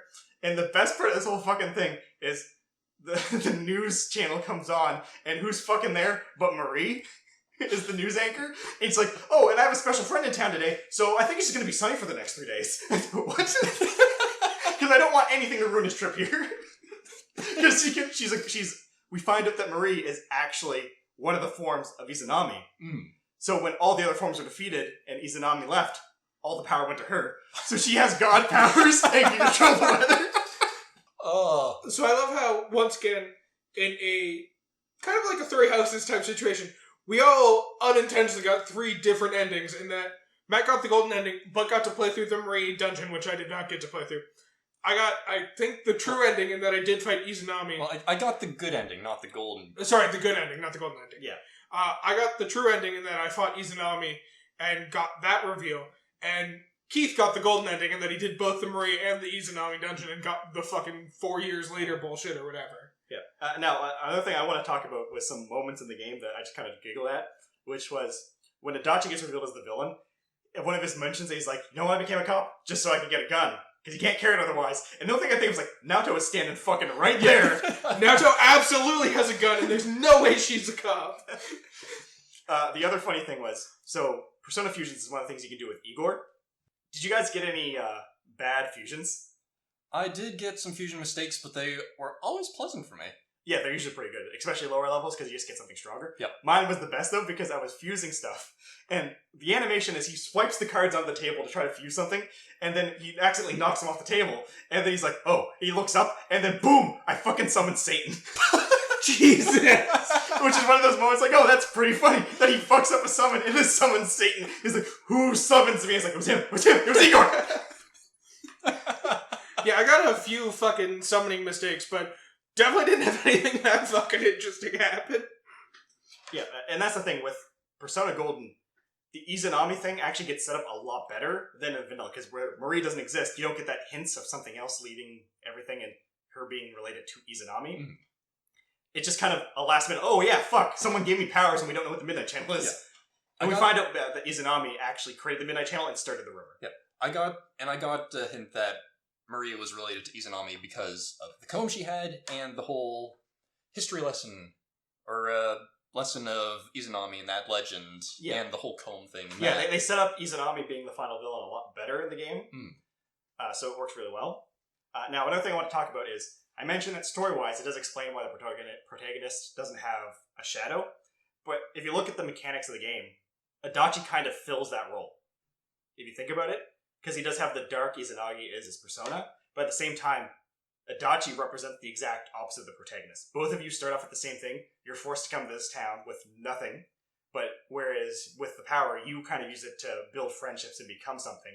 Adachi kind of takes the lone wolf mentality. I don't need anyone. I'm by myself. No one is good as me. So you represent two sides of the same coin, essentially. So in a way, Adachi fills the shadow version of yourself aspect of the fight. So essentially, the last dungeon is actually your dungeon. Huh. If you look at it that way. Yeah, I like that. Yeah, that's a neat way to look at it. Another fun thing about the game, too, is we find out that the other side is actually all the shared consciousness of humanity. Yeah. So everything we were seeing on the TV was actually what people believed at that moment. That's why the Adachi on the TV, when the first big choice of getting the bad ending comes up, But that was, starts confessing at things. Not Adachi, but Namatame. Namatame, yeah. Because that's what everyone in the room believed. He's trying to escape. He's the criminal, so that's what's happening. That's why certain people could see the things on the TV clearer than other people, too. That's why Namatame was able to easily figure out it was Nanako, because he knew who it was. Whereas Chie was the one who instantly noticed who Yukiko was. Yeah. And so on and so forth. People were able to notice who they were immediately based on what they believed it was. And that's kind of an arcing theme with Persona, where usually the thing that you're fighting is human consciousness, that sometimes is pretty shitty, but the game always has that ray of hope. It's always shared consciousness wants destruction, but due to like the natural counter force, a human is granted powers, usually the protagonist, and through Igor's assistance is able to, essentially, humanity vastly wants this, but also part of humanity wants to see salvation to be protected. And that's the concept of Persona 4. Persona 4 is all about rumors and misunderstanding things. So no one talks about themselves, it's all rumors about everything else, and it's seeing through the truth. And the fog represents that, not able to see the truth. People being blinded to reality and giving into rumors. And that's what the symbolization of the protagonist taking off the glasses at the end after he gets encouraged. He's formed a bond with everyone, he sees the truth. He no longer needs the glasses, he takes them off because he can see Izanami for who she is and can defeat her. And that's why when you defeat Izanami and rumors are gone, the truth is revealed, the fog is gone not just from the real world, but from the other world as well. It's symbolic. But damn, that was quite the talk we had on Persona 4. Yeah. Jesus, fuck. I personally enjoyed it. Matt, you already did that, and it was fucking forced at the time. You can't try again to make it sound better. So, is there any last-minute things you'd like to talk about or choices you make? We might have to push our next episode and give me a chance to replay this again. We can definitely readdress it at some other point. Not a full episode, but, No. Talk about it. I got a question for you guys before we get to a question for the audience. What was your guys' favorite social link to kind of go through? Margaret. Margaret, alright. Margaret should have been a dating option. If Margaret was in the game, totally would have romanced to Margaret. Also, best Velvet Room attendant out of all the games. Fair. I enjoyed Marie's interactions. I really enjoyed... Steak. Steak. Steak and calling Yukiko red and Chie green. And revealing, or making them realize that all the clothes they ever get is just red or green. Well, it's not just that, it's also the food that they eat is all red and green, too. Yeah. Mine is definitely, the I love balls basketball I player. love them balls. I love polishing balls. The basketball sports social link. I can't remember the word, what actual card it is. Yeah, Athletics Strength. Club. Strength, that's what it is. Yeah, and the game kind of sets you up to focus on the team members, Dojima, Nanako, Marie, and Dachi as like the primary thing. So usually on your first playthrough, you're going to focus on them and your stats. And then the game is set up to be played multiple times. It's almost impossible to do a perfect run in the first one because you need certain stats raised. But second playthrough, you can definitely 100% out. So Especially since all my stats are maxed out now. Yeah. I'm perfectly set up. Yeah. Alright. So question for the audience, I guess. If you've played Persona 4, what was your favorite social link, and who did you romance, and why is not being Naoto the wrong answer? Don't mind that second one too much, though. That's definitely Mostly just what was your favorite social link and who did you romance? That's all we really need to know. Ignore details. If it wasn't Naoto, don't bother. And if you figured out a way to romance Kanji, tell me how. If you figured out a way to romance Yosuke, tell all of us immediately. I tried, but he just won't accept. Alright. I told him I was excited for his swimsuit. Recommendations? I'll go first because I got a recommendation paired. So if you enjoy this kind of JRPG, going into people's... Or not going into people's consciousness, but going into an alternate realm where you get to see representations of people's consciousness, I want to recommend Ni no Kuni. It's another JRPG style game where there's like 4 or 5 games in the series. I've played exactly one of them, so I'm not exactly a paragon of knowing exactly what's going on in the series. But from what I remember of the one game I did play, your mother dies, and in coping with that, your doll comes to life and tells you that he's actually a traveler from another world. And he brings you to that other world, and you start finding out there's people in this world who look exactly like people from your world, and apparently they're their soulmates, not in that they're meant to be together, but in that they have a shared soul. And so you end up seeing like people who are experiencing problems in one world manifest those problems more physically in the other world, and you kind of travel between the worlds trying to learn mysteries and save people and fix lives, and also resurrect your mother at some point, but that's a little bit of a weird part. Yeah, Ni no Kuni, fun game series. I would recommend that I'm going to stay within the Persona universe. Play Persona 3 or 5. Both are great. You can get them on most anything now. PlayStation 2, PSP. Eventually Steam. Yep. Fingers crossed, anyway. Or really any Shin Megami Tensei game. Shin Megami Tensei is just harder Persona, because Persona is just easier Shin Megami Tensei. Also check out Tenet. I'm sure that'll be great. It might come out at some point. Whenever Christopher Nolan decides to release it. Presumably as soon as IMAX starts showing movies again. Now, did we have any emails? I don't believe so, but let's just double check in case we got one during the course of this episode. And no one has guessed the episode for this week, so you're not getting called out, but keep an eye out. You might get called out if you guess it before the episode goes live. Just to double check, no one guessed last week's episode, or 2 weeks ago. Fortnight ago's episode, right? Yeah. Fuck that. I apologize for accusing you of making your puns forced, Matt. That was forced what I just did there. No new emails. And we did have one comment on our Instagram. So Tachi Camargo explained that Kun is the best character. I mean, you're absolutely fucking right, Tachi, so... Screw protect bomb. Protect Kun. Protect Kun. Especially for the shit that's gonna happen. He's gonna go through some shit, and he really needs protection. Don't worry about it, Matt. He'll be fine. Okay.